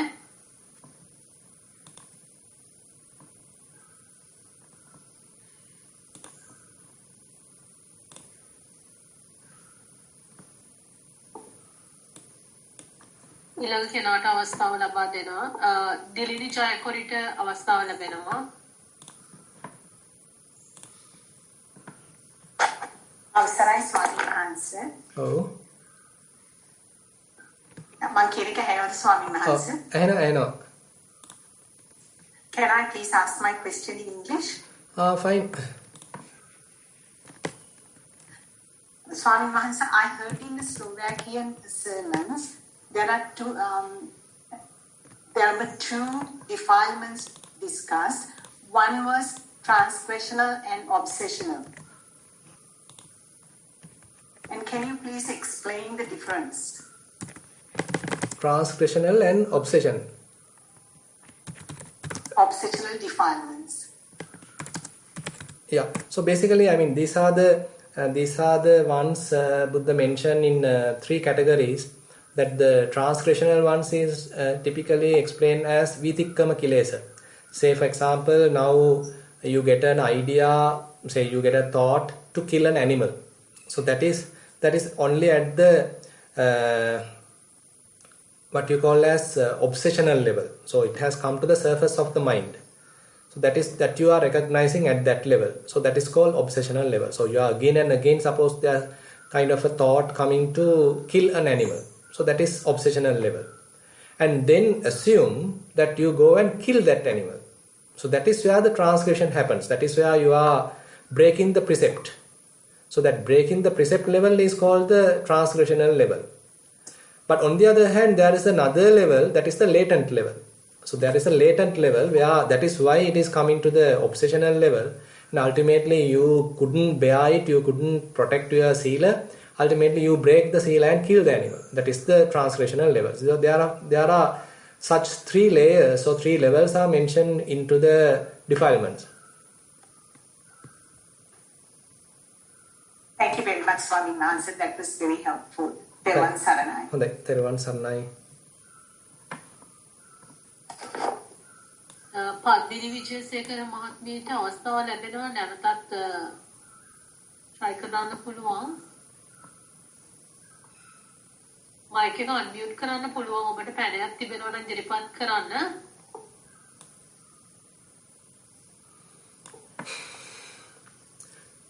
හොඳයි මං හිතන්නේ මාක් හරි ප්‍රශ්නයක් තියෙනවා වගේ මයික් එකේ. ඔව්. එhmenan අදත් අපි පැය දෙකක වගේ කාලයක් ධර්ම සාකච්ඡාවේ සහ ධර්ම දේශනාවේ නිරත වෙලා තියෙනවා.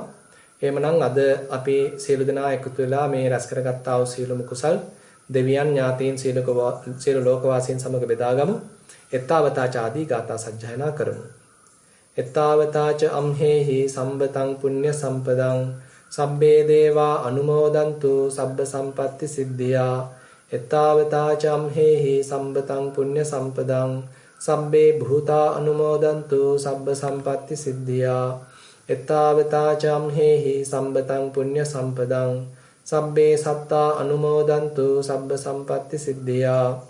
ආකාසට්ඨා ච බුම්මට්ඨා දේවා නාග මහිද්దికා පුඤ්ඤන්තං අනුමෝදිත්වා චිරං රක්ඛන්තු ශාසනං. ආකාසට්ඨා ච බුම්මට්ඨා දේවා නාග මහිද්దికා පුඤ්ඤන්තං අනුමෝදිත්වා චිරං රක්ඛන්තු දේශනං. ආකාසට්ඨා ච බුම්මට්ඨා දේවා නාග මහිද්దికා පුඤ්ඤන්තං අනුමෝදිත්වා චිරං රක්ඛන්තු මම් පරං. ඉදං වෝ ඥාතීනං හෝතු සුඛිතා හුන්තු ඥාතයෝ. ඉදං වෝ ඥාතීනං හෝතු සුඛිතා හුන්තු ඥාතයෝ. ඉදං වෝ ඥාතීනං හෝතු සුඛිතා හුන්තු ඥාතයෝ. ඉමිනා පුඤ්ඤ කම්මේන මාමේ බාල සමාගමෝ සතං සමාගමෝ හෝතු යාව නිබ්බාන පත්තියා. ඉමිනා පුඤ්ඤ කම්මේන මාමේ බාල සමාගමෝ සතං සමාගමෝ හෝතු යාව නිබ්බාන පත්තියා. ඉමිනා පුඤ්ඤ කම්මේන මාමේ බාල සමාගමෝ සතං සමාගමෝ හෝතු යාව නිබ්බාන පත්තියා. සාදු සාදු සාදු. සාදු සාදු සාදු. සීලවන්තං ගුණවන්තං පුඤ්ඤක්ඛෙත්තං අනුත්තරං දුර්ලභේන මයා ලද්දං පසින්තුම් වන්දිතුම් වරං සාරිපුත්තාදි තේරානං ආගතං පටිපාටියා ශ්‍රද්ධා සීල දයා වාසං බුද්ධ පුත්තං නමාමං. සාදු සාදු සාදු.